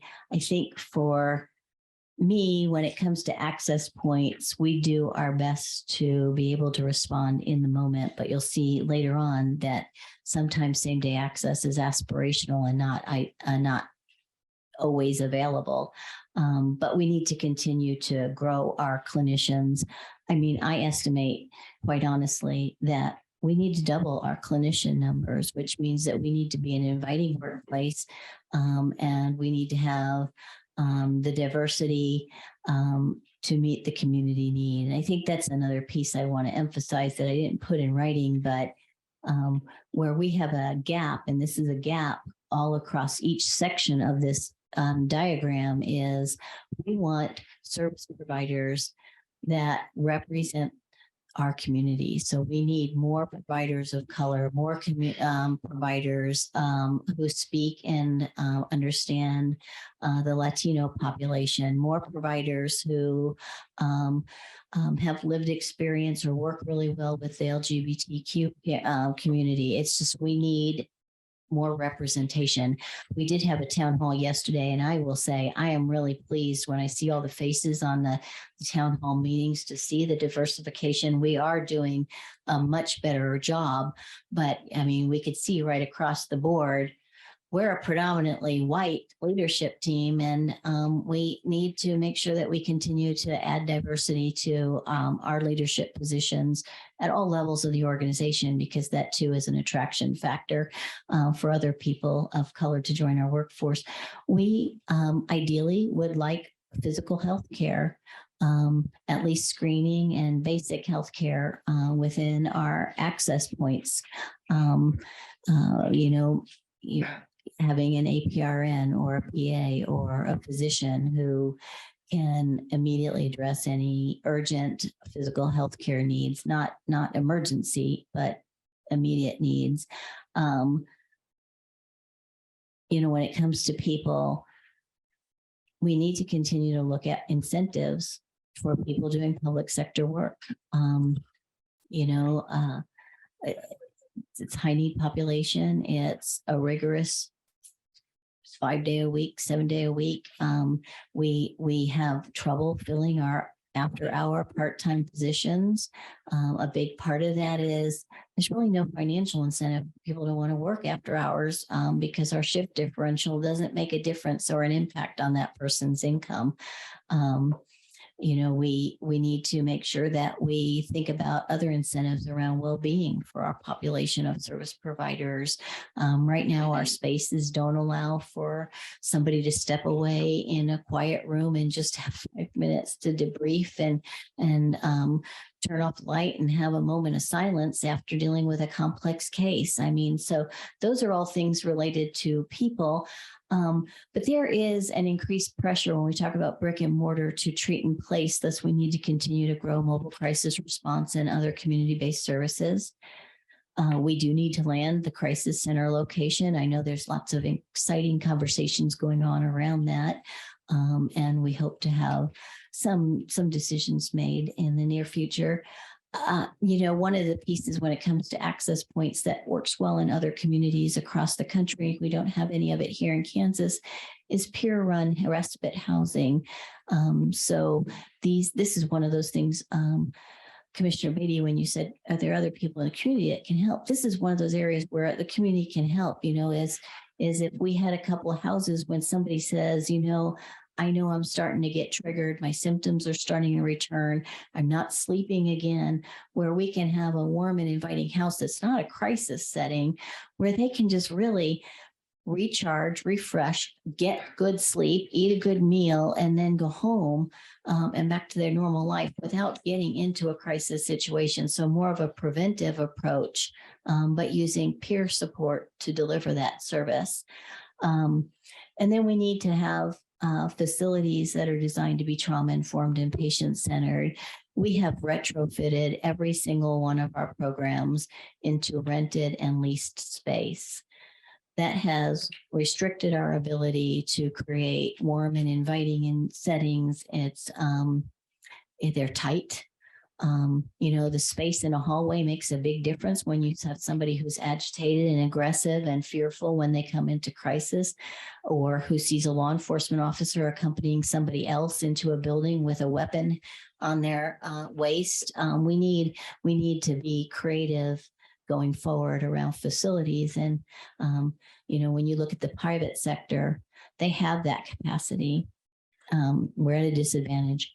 Question on access points. One of the 4 legs of the stool that we talk frequently around here is the social service hub.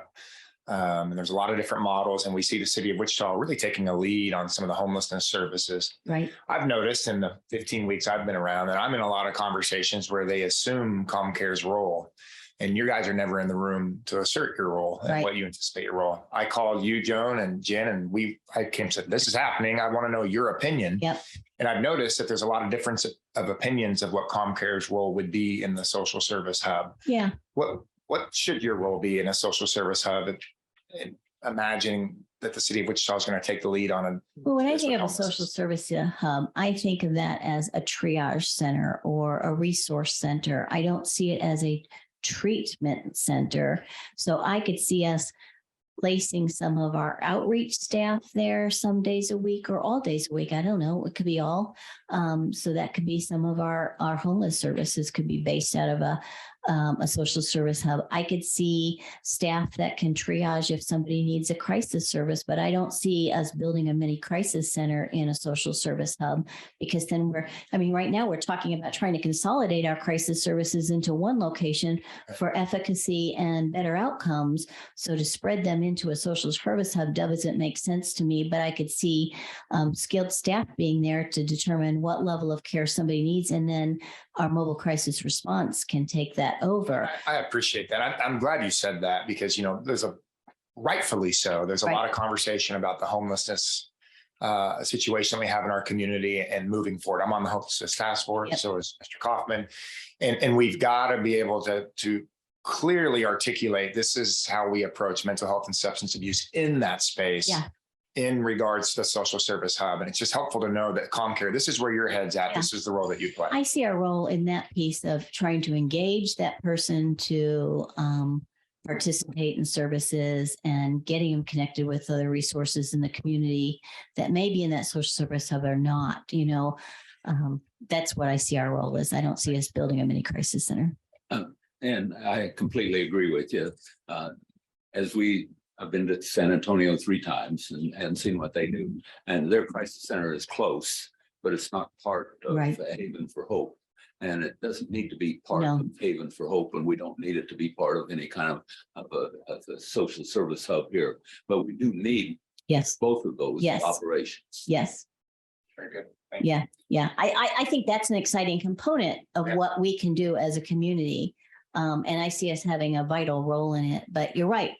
And I will tell you, and I'm going to say this publicly because I said at the beginning, I'm going to be authentic here, is we have had 2 years of a lot of political pressure and people in different groups with personal interest trying to force our role versus asking us what our role is. So I am glad we are to a point. It's taken a long time. And I'm glad that we've taken the time and been intentional about where the crisis center lands, because it's been a rough 2 years. I know the providers are working, we're working really well behind the scenes, trying to create some new opportunities to try to tackle some of these issues outside of those conversations. So thank you for asking it. And thank you for letting me say it. Anything else you guys want to add to that? I don't know if this would be a good time to just mention that, our Center City, our program for those with mental illness and homelessness, we have 2 outreach workers. They're amazing. They are out on the streets about half of their day and the other half they're in the office. We do offer walk-in hours 4 days a week. So one of the things that I think about as like super helpful is if there's ever anybody in doubt of what they might qualify for, or here's a path, or here's, do I have mental health issues that would warrant being in ComCare, they can come into those outreach hours. Monday and Wednesday, it's in the mornings, Tuesday, Thursdays in the afternoon, and they're guaranteed they can come in anytime. But during those outreach hours, our outreach workers are there and able to visit with them. And it might be a 20-minute conversation on, oh, here's this and this you need that would help you go over here, do this. Or it could be, gosh, yes, let's get you an intake right away. Let's get you into our services. So I think that's a real benefit to the community. And we encourage anybody to use that walk-in service so they can kind of understand what might be available to them. The outreach workers are really experts in what they're directing people towards. So it's just a real positive.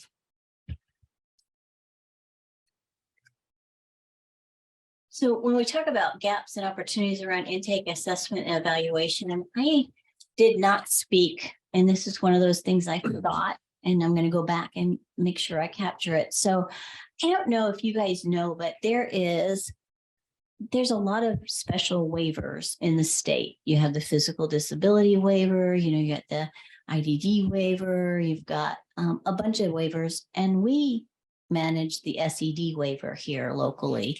And the SED waiver is youth with severe emotional disturbances that need wraparound supports that aren't traditionally available in outpatient settings.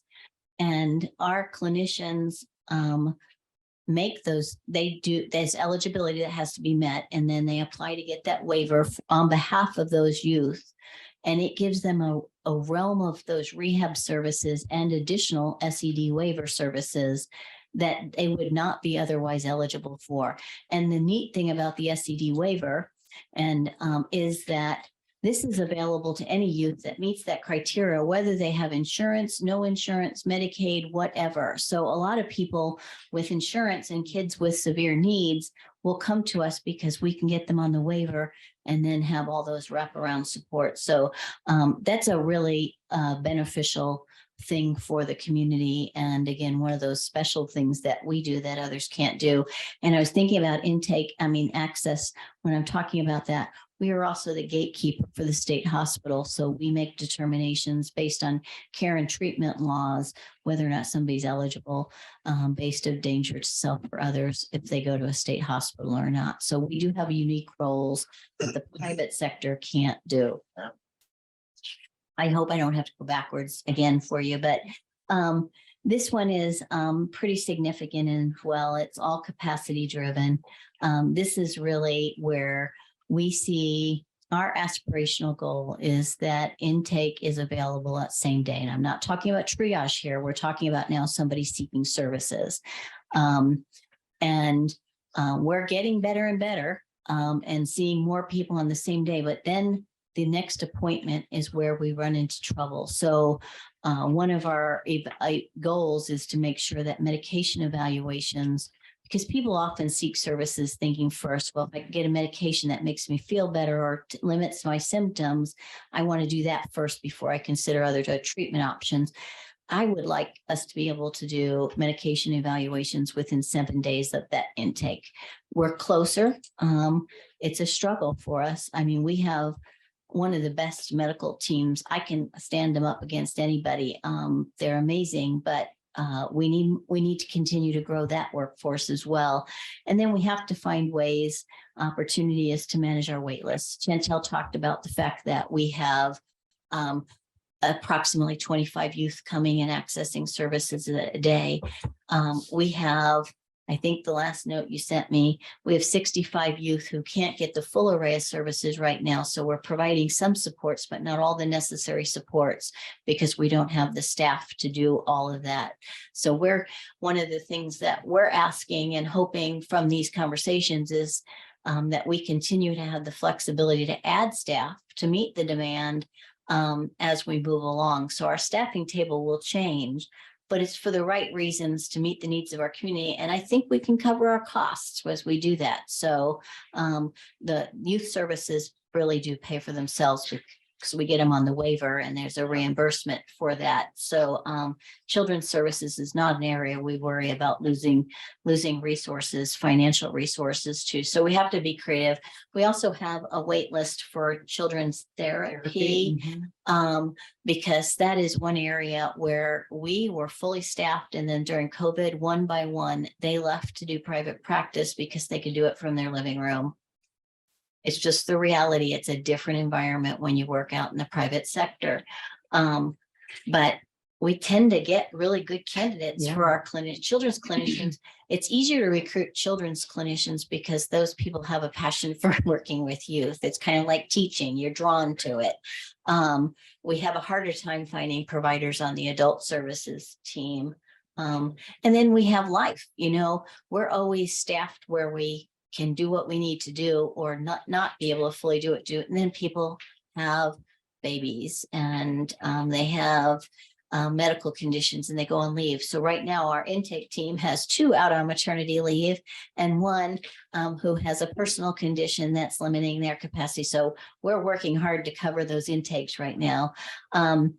So when we talk about people, again, those tie right into the money. It's the workforce. And then I can't underscore that we have grown, and yet we haven't grown the number of support staff that we have to provide support to those providers. We haven't increased any infrastructure for our technology because we take care of all of our own technology needs at the county with a cooperative working relationship with Mike and his team at ITS. So we have to eventually start thinking not only about direct service providers, but the infrastructure to support those direct service providers. It all goes together. It's all complex. Brick and mortar when it comes to treatment. I think we have an opportunity at some point if we start looking at, do we own our own facilities or build them to meet our needs? Adult medical services is a separate location. So if you're in adult services, receiving substance use services, any of those adult rehab services we talked about, or therapy, or an intake, you have to go to another location to see your medical provider. Not ideal.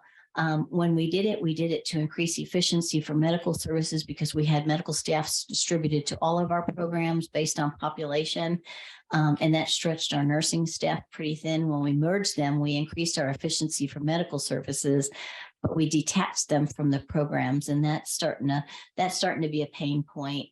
And then we have to always think about safety of our workforce. And I know this is probably not on your radar in terms of what do we need to grow, but it's an opportunity. Safe environments safe locations. You know, a police presence has a valuable role in some of our service locations. I mean, we, this week alone, I've sent Tim a text 3 nights in a row of unusual events that have happened that we've never experienced before. And, you know, it's a changing environment. There's lots of weapons out there. There's lots of drugs out there. We're starting to see that in our facilities more and more.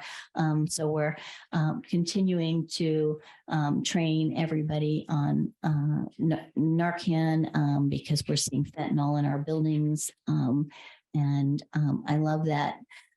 Somebody brought a bag of pills into our facility and our program manager immediately went up front with Narcan and if she had to assist staff or anybody in our facility that might have needed it in that situation. So we are on the front line of what you talked about earlier, Commissioner Beatty, is that intersect with crime and other things. And, you know, we try really hard not to criminalize mental health, but there is criminal behavior that does come with all the substance use in our community. So those are gaps and opportunities when we talk about intake and assessment. When we talk about treatment programming, this I took a broader, we need short-term residential treatment for substance use. I mean, that's just the bottom line. But in addition to increased residential or inpatient treatment for substance use, we need to think about recovery homes. I mean, we have some here locally. Are they enough? I don't think so. You know, they call them sober living environments in other parts of the country. They're very effective. They've got a lot of peers, mentors in those facilities that help people navigate getting back to their normal life as a substance-free individual. Because when they get into those environments, they start dealing with, oh my gosh, I've alienated my family, my friends. I've got all this shame to work through. And those sober living environments really help with that. And we don't have a lot of that. Joan, can I ask a question on the collaboration with sober living houses here locally? So I'm a part of a group and we have 5 sober living houses across the state of Kansas and it's very successful. Yes. Is there strategic collaboration with ComCare and some of these groups that do these things locally? We work with SAC a lot. I forget the name of the, oh my God, my brain just fried, but there's a group here in town that has houses. No. But yes, we do have good relationships, but there's just not a lot of space in those, you know, when you're talking about 5 here and 5 there, you're at any given time, you've got 10 to 15 people who have access. And those are longer term facilities, you know, and those are community run. You know, that's again, you're talking about those strategic partnerships. It's not the core of what we do. It's all these ancillary supports that I think where our community. I think some of the gaps sometimes is they don't know where to turn to. Right. The lack of awareness of, okay, this is the issue. Where do we go? Who do we call? And I think in the strategic part is really just, here's a pamphlet of if you're experiencing these issues, here's who to call. Like, I think there's so much lack of awareness of what resources are available. And there are, and you know, let me speak to that for a moment too. So it's not unique. I mean, do you know who the neurologists are in town until you need one? Well, and I'm a doctor now, apparently. And you're a doctor, baby. Do you know who the cardiothoracic providers are in town until you need it? Do you even know what a cardiothoracic provider does until you need it? It's all about warm referrals or specialty healthcare. That's the bottom line. And I do want to share a personal story. You know, you guys all know I had a below knee amputation late last year. I'm almost at a year anniversary. And I have experienced the physical health side of care delivery in our community. And I can say with 100% certainty, the care coordination done in your public service programs of ComCare are extremely better than what is done in physical health care. In physical health care, what do you get? A discharge sheet that tells you to call somebody to get a wheelchair, or how to set up, call somebody, here are your options for physical therapy. You've got to go see your infectious disease disorder person for follow-up, but we forgot to tell you until they call and tell you have an appointment tomorrow. We don't do that. We walk them to those appointments if necessary. We make sure they have the ability to get there. We set up transportation. I am not going to not say that I'm really proud of what we do. We just need to do more of it and increase the capacity of what it is we do. But I will tell you, behavioral health has a lot more requirements under our certifications and our regulations to do this better and more than other settings, specialty care settings. So we do need, and here's where again, that comment from the Surgeon General of isolation being an epidemic in our nation really emphasizes that we as a community need to be thinking about how do we establish community-supported social activities and events and environments for people with mental health and substance abuse. The Phoenix is an ideal example of what's working, but we need more of that, and we need more of it focused on people with mental health who have social skills issues, who lack connectedness,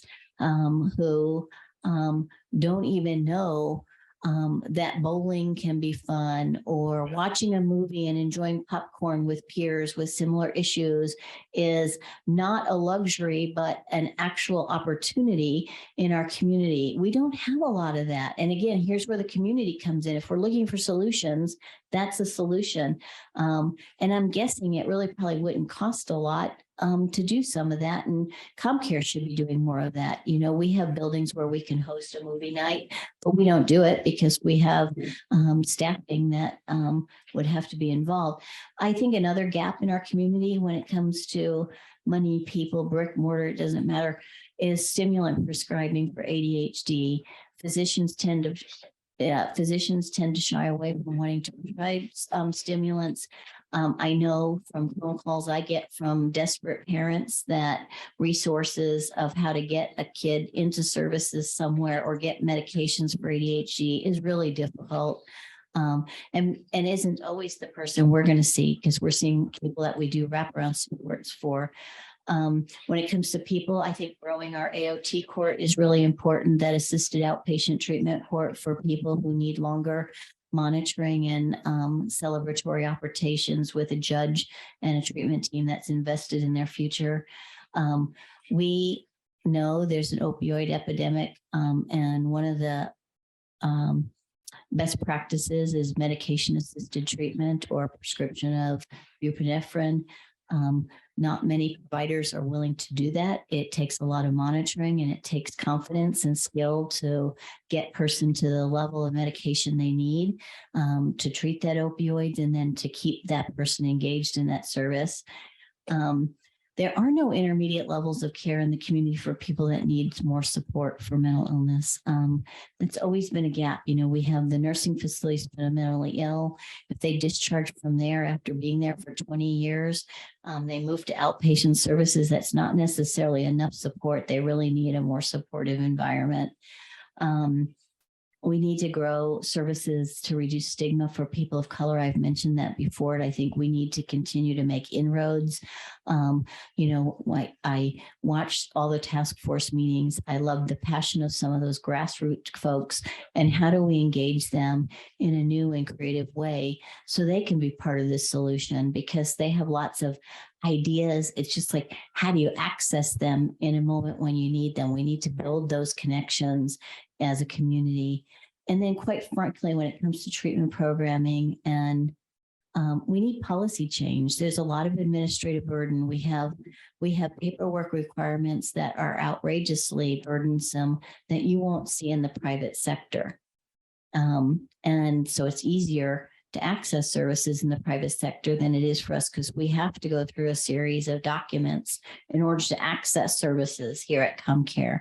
So my fight, and I don't know if Brenda is still on the line, but encouraging a review of overly administrative heavy things that we might be able to lift from the CMHCs and the CCBHCs, so that we are doing what's necessary, but nothing more. And where's the value in some of what we're doing?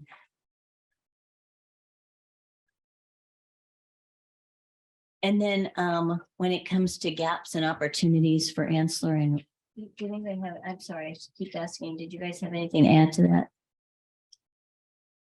Any more questions on that? Dr. Dennis looked like Looked like he was going to have a question. No.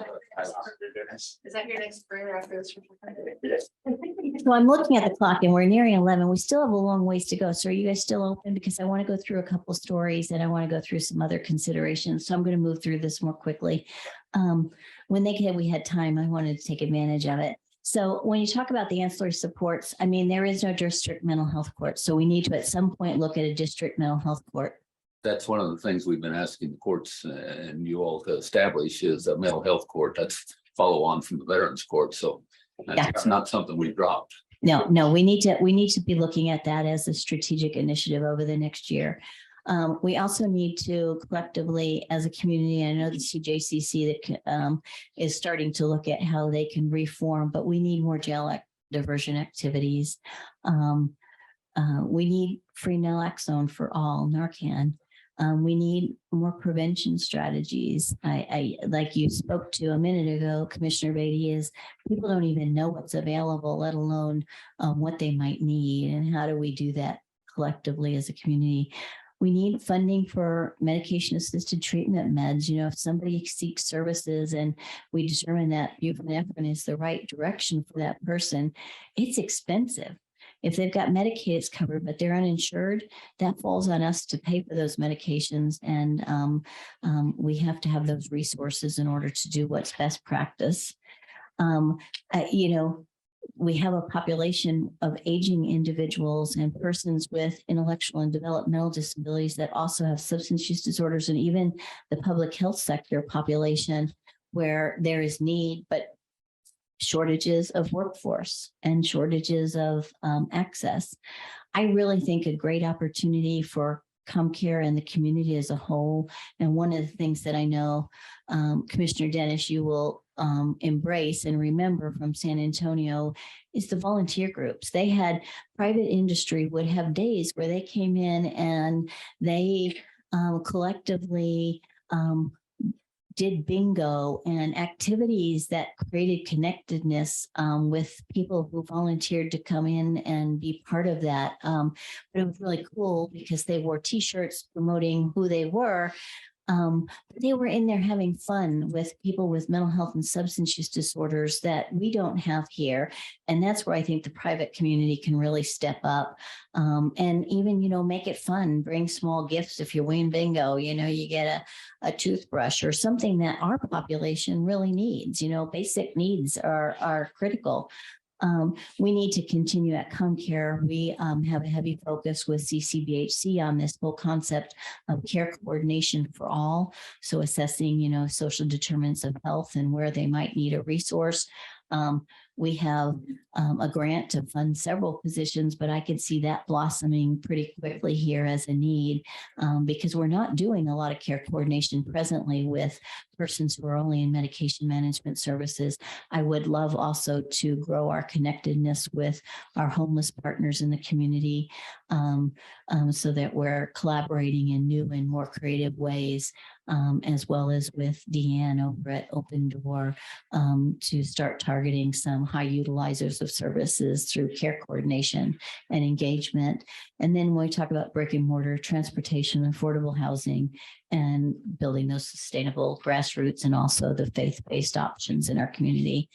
Can I ask you a question about one of your bullets on people? It says VA court for those without VA eligible benefits. What does that mean? Well, it apparently, so, and when I've been participating in the meetings with Dr. Gehring and corrections and the VA, there's a population that has eligibility for certain types of services, and then people that don't have the same benefits for services. So they in essence aren't in essence eligible to participate in those services, those VA services. I don't understand it, but I know there's a group that's not eligible. It's kind of like their uninsured group without benefits, but they're veterans.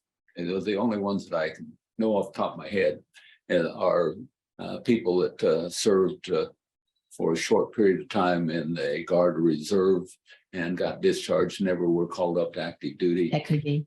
That's the only ones. So if there's something different than that, I'd be interested to see what I can do to help those veterans. Yeah, they're near and dear to my heart. But That's the only group that I can think of. Could be. that- They explained it. I didn't understand it because I'm not in that system well enough, but there's clearly the group has identified this will be phase 2. There is a need and we would be the provider at that point of those services. Okay, so I'm going to keep moving. So these are just some general considerations. We need the opportunity to continue to scale up our certified community behavioral health clinic. I think we could fill some of these gaps. Facility consolidation, this whole conversation around mobile competency is the legislation that was passed last year to allow competency to be done outside the walls of Larner State Hospital. The state is working with our association for community mental health centers to be part of that solution. It breaks my heart when I talk with the nurses at the jail and they tell me that a human being is so compromised with their mental health condition that they're eating feces, drinking their own urine, and living like animals because their symptoms aren't under control. And that to me is just unacceptable. And we have got to find a way that people, instead of going and having a competency restoration at Larner State Hospital, coming back where you can't force meds in a jail and then decompensating, it has to change. We can't keep this cycle going. It just breaks my heart. We need to look at loan forgiveness. We need to look at continued partnerships with private sector. You know, this is where, again, I think the community can step up and say, boy, I want to sponsor 2 people to go to college to get their advanced degree. A cultural safety, technology to extend services, staffing, campus, no campus, we've talked about that, and community wellness options for public servants. And then just we need to think as a community, what does a trauma curriculum look like for the community so that we're all working from the same storyboard. But I want 2 stories because we were asked to talk about 2 people who might be going through the system. So I think I have child first and Calvert, Michelle is going to take that one. I'm going to walk you through what it might look like for youth to come into our services. Before I do that, I want to mention just really quickly that if we look at demographics for Sedgwick County, really just comparatively, we have probably about 20,000 youth who qualify for severe emotional disturbance. And in a 12-month period, we really only saw about 2,700 active off and on throughout that time. So there's a huge number of people that we're not touching. So I think that that's important to kind of note the gap there. So looking at a youth that may come into services, I'm going to tell a story about a youth who, this is a fictional youth, I do want to say, a youth that starts in the private sector. So we'll call her Penny.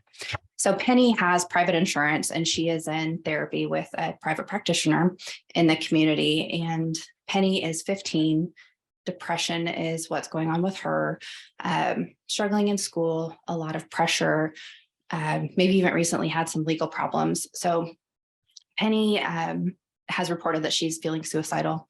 And as is often the case, our private practitioners in the community use ComCare as their 24-hour crisis backup, without asking, I might add, but we're there for them. So her private practitioner refers Penny to ComCare. So she comes into ComCare. We assess the suicidal thinking, self-harming behavior, and determine that she needs to go into our crisis observation unit. So she'll stay in a children's bed for 23 hours where we staff with her and really connect with what's going on and try to work to connect her to resources. Penny is referred to our children's program. So she works to get an intake. We work with the family for that. She'll have an intake, and in that intake, we determine that she really needs additional work because she has Blue Cross Blue Shield and is struggling with her emotional health. We determine that without our services, she may go to the hospital. So we put her on that SED waiver that Joan was talking about. So when she gets on that waiver, she's given a medical card and now is able to get full case management services with us. So she's able to get a case manager who will work with her in her school, in the home. They'll partner with any legal connections that she has so that we can help resolve that.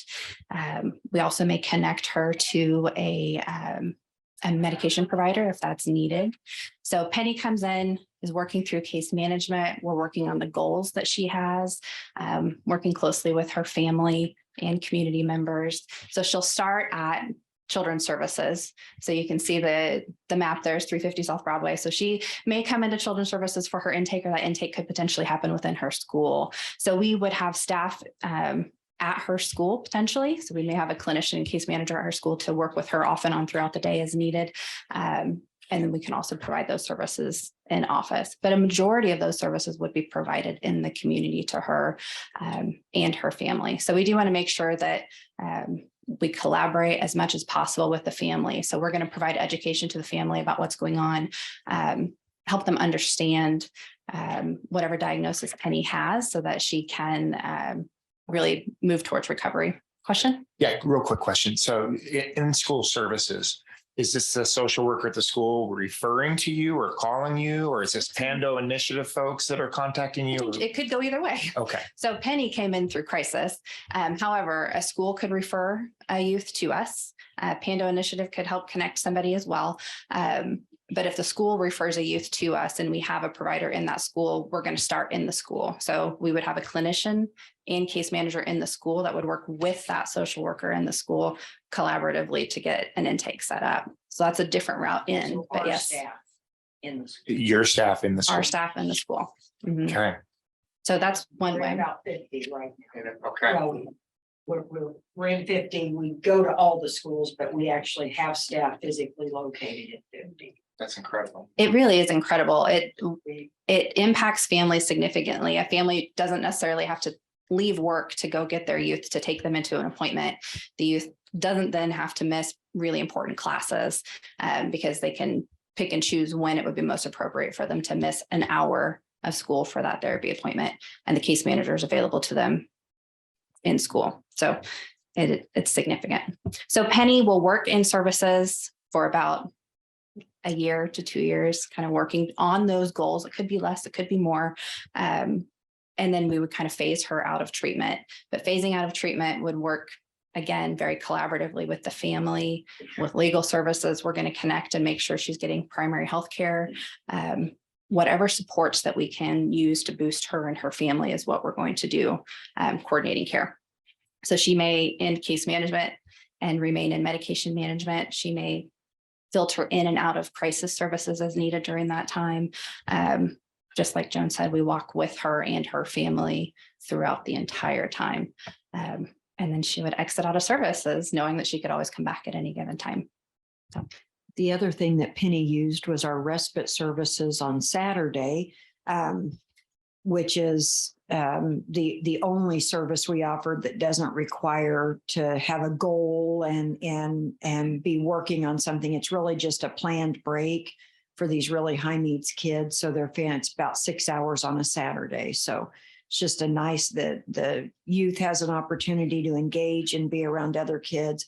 The family gets kind of a respite period. Questions about Penny? That was a good story. Yeah.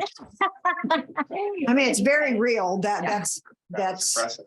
fictional, but it is exactly what we deal with. And a good example of that Medicaid waiver, that federal program that lays a medical card on top of your insurance. Real quick, would you be able to give me a list of the 50 schools that you're in? Oh, yes. Okay, thank you. And then Chantel's going to do an adult. Yeah. So thinking of our adult system, and I've talked a little bit about this, but so Johnny Doe's in the hospital, had some mental health issues, and this is fictional, but we very, very much what we see all the time. So went into a acute psychiatric facility due to just kind of having a breakdown, all sorts of things going on, lots of life stressors, a lot of history of mental health issues. So upon discharge, we have a connection with that social worker. So we are likely to see him same day of discharge. So, or the next day. So we do have open access for adults. So since he's coming out of the hospital, we're going to do more of a planned, scheduled for day of discharge.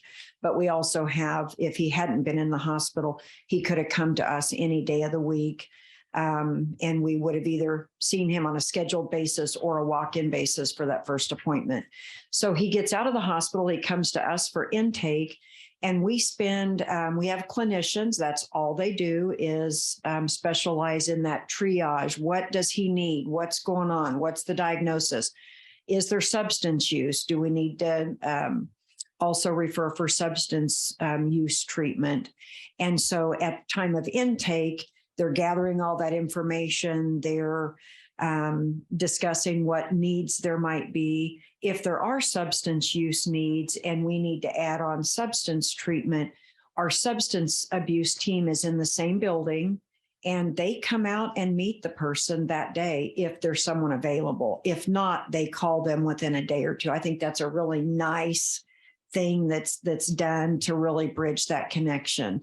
So, but otherwise, so continuing on with the intake, determined that yes, meets what we call that severe and persistent mental illness, which is a set criteria that we determine if they meet that so that they can receive those more community-based case management services. So would then be referred to our integrated care specialist that would work with them.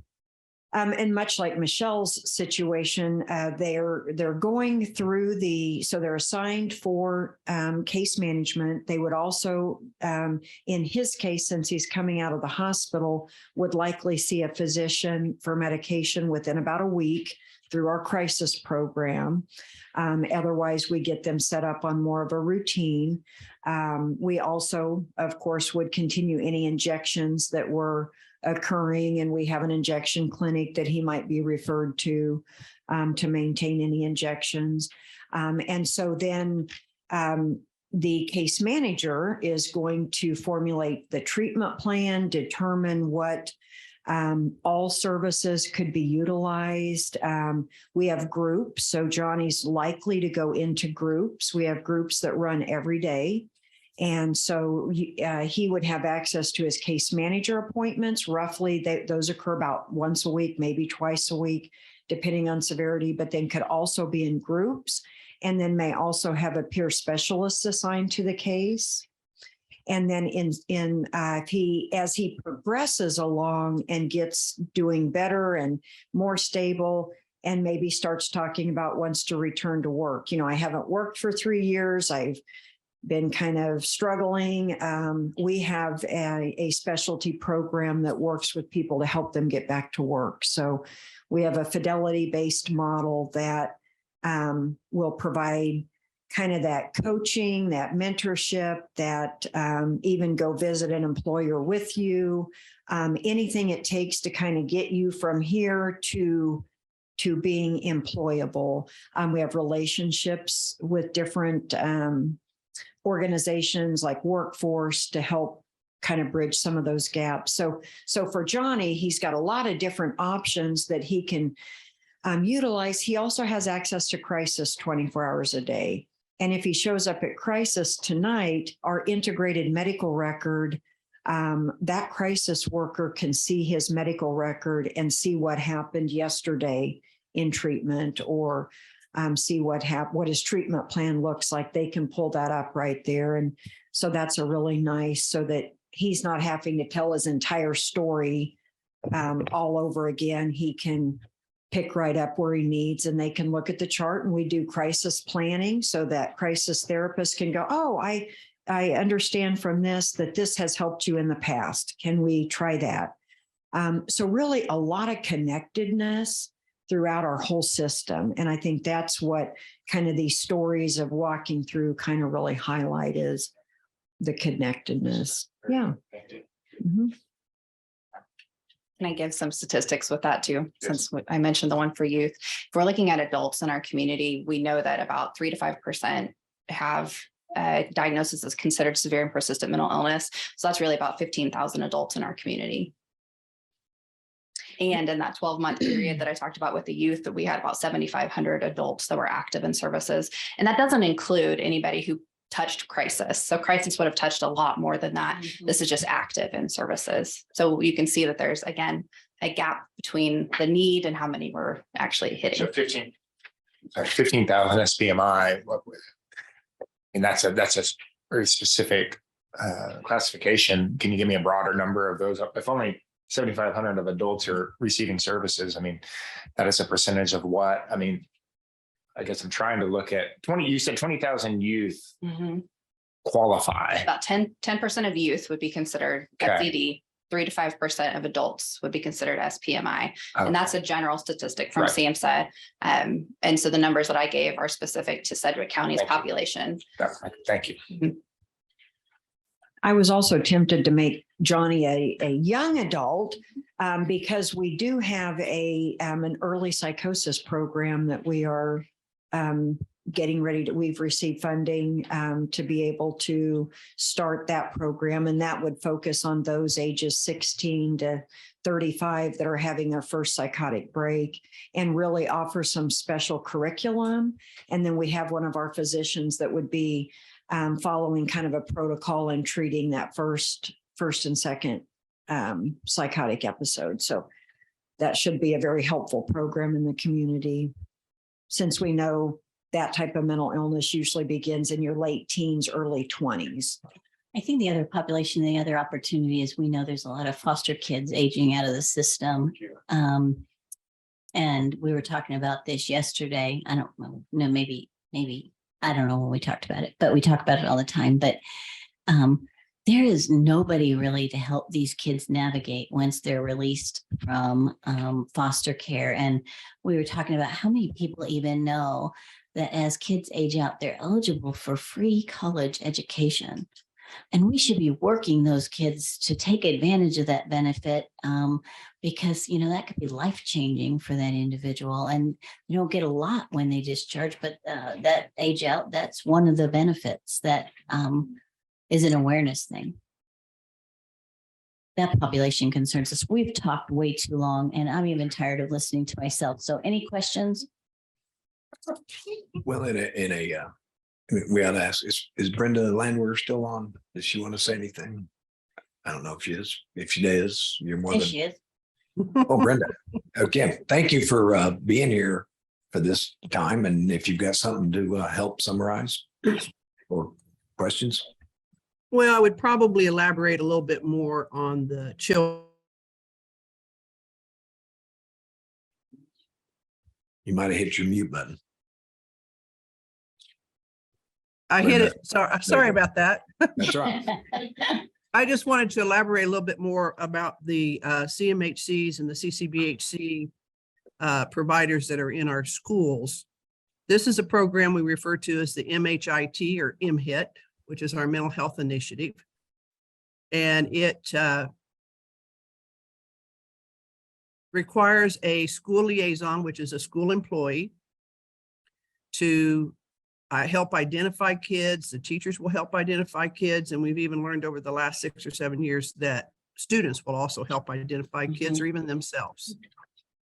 And then they coordinate, this liaison then coordinates with the CMHC, CCBHC individual so that they can determine, and Joan and them are the experts, not me, but in order to figure out what services are needed for them, the services are provided at the school building, which means that the students do not miss class time, which is a big, big deal for kids, because many times they'll miss even a half a day or a whole day.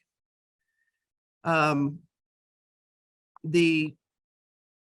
of the school buildings will actually stay open later hours in order for families to participate, because sometimes you may find out that Johnny's having problems at school because mom and dad are having financial issues, lost their job, just different things that can create havoc in a child's mind.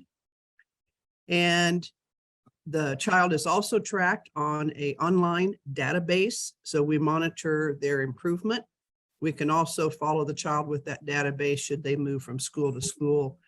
And unfortunately, we do have a lot of these individuals that are very, very mobile. It has been very successful in that we've seen huge improvements. It's also been very successful in actually saving lives. We've prevented some suicides from occurring across the state. Gosh, what else did I miss on that? Oh, I know. It allows the CCBHCs and CMHCs to bill Medicaid, CHIP, which is our children's health, Medicaid health insurance, and also private insurance. There's a very small, and I do emphasize very small portion of money that's provided for some of the uninsured. But then once again, that's something that the CMHCs, CCBHCs are required to absorb with these kids. It is ran out of the Department of Education. They do have one individual that goes around and visits with all the different CMHCs. And I just can't say enough for what this program has really done for kids. And Joan's right. ComCare was on the beginning of this because it actually started with a meeting that I had at Dodge Elementary with a social worker. Yep. And in visiting with her, the one word I kept hearing was disconnect, disconnect, disconnect. What does that child do at 10 o'clock on Saturday night when they have a meltdown? Where do they go? That school social worker is not available to them. It's also important if you can build relationships and consistency with your mental health providers.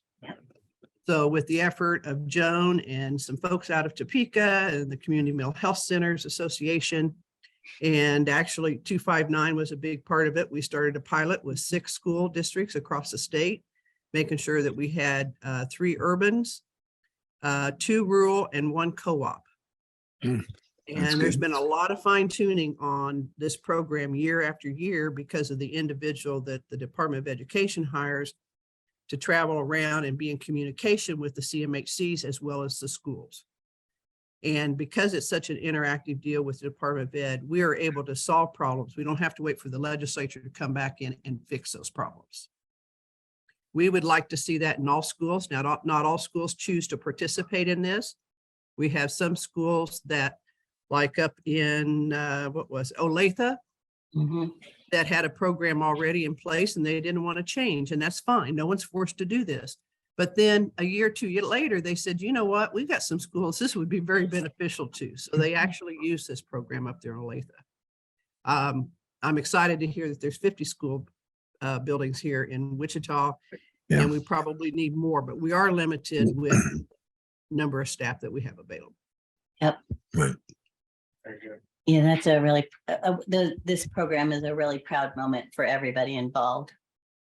Brandon, it's reassuring to know that you are so engaged and help carry this up in the Topeka and be leading on that. So thank you a bunch. Commissioner Dennis had a comment. Not on that, just follow up back on staffing.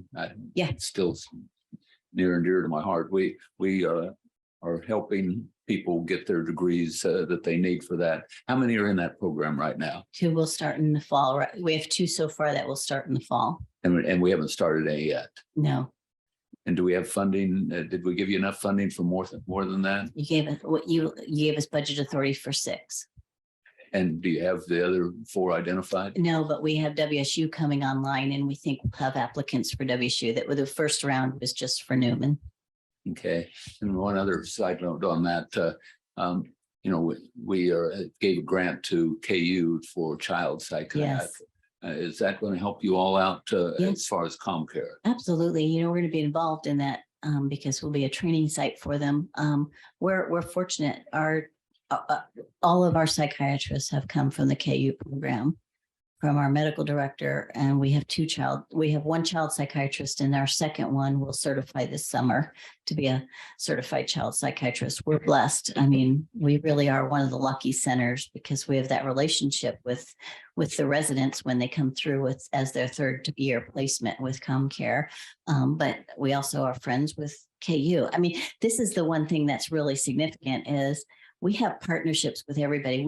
We don't just navigate behavioral health. We have to navigate the Department of Education. We have to navigate law enforcement. We have to navigate the academic settings for advanced degrees like KU. We are partners with everybody. Okay, well, our job is to provide you all the funding so that you can provide the services to the community. I just want to make sure we're doing what we need to do to help you. We appreciate that. And I want to echo the most significant issue for us is making sure that we continue to offer a competitive wage and other incentives to assist our staff. I will say, I know there's conversation around what's proposed for next year. I'm honestly going to have to ask for more than that through our CCBHC funded positions, because we have got to stay competitive. All of our surrounding communities are becoming certified in July or January. So we're going to have more competition for our workforce. Well, I would just leave a lasting comment. I appreciate your guys' time today. It's a big investment. When I originally emailed the magic wand question, I wanted you to know that this is so complex that I realize that utopia we're painting it is in many ways feels impossible at times. But I want you to know that I think what you accomplish here gives us something to aim towards. And I think that was an important part. I think we're in a really pivotal season in this community of what's coming. The need is growing, but I truly believe the political will, the social and community will, and the things that are coming from the state and academic, those are growing too. This is a pivotal season. And what you've given us here today is something that we can work with and shape. But this is something we can aim at.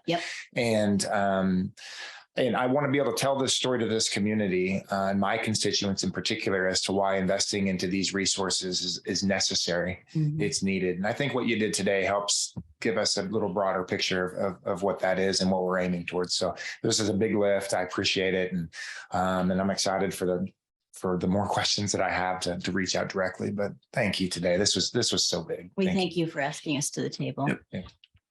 Appreciate it. One quick, maybe summary question. So at any date and time in the homeless world, we always hear the number about 600 or so, plus or minus. So on any date and time, what is the caseload number? What is your total cases that are open at any time? Of all on cases average? or or homeless? No, your cases, your ComCare cases. About. Oh, probably at any given time, when you look at your monthly data, it's between 1,800 to 2,600. It just varies. Okay. So somewhere around 2,000 cases at any given time. Okay. All right. That's helpful to know for me. Is that about right? Y'all nodding yes. No. But our encounters continue to grow too, so. Right. Okay. Thanks, everybody. Any other questions from? Okay. Oh, can I do one more thing? Oh, we put a brochure down on your table. It's Mental Health Awareness Month, but it's also Child Mental Health Awareness Month. And this is the first year we're actually doing a formal event at O.J. Watson Park. And one of the things that's happening is a walk at 3 p.m. at Shelter 4. If anybody wants to wear green and walk in line with our staff and any of the children and family that choose to participate. Okay. Thank you. Thank you. Thank you all for being here. Very helpful. Good information. And Representative Landwehr, thank you for joining us again. And thanks for your. Okay. Oh, stuff's my chair.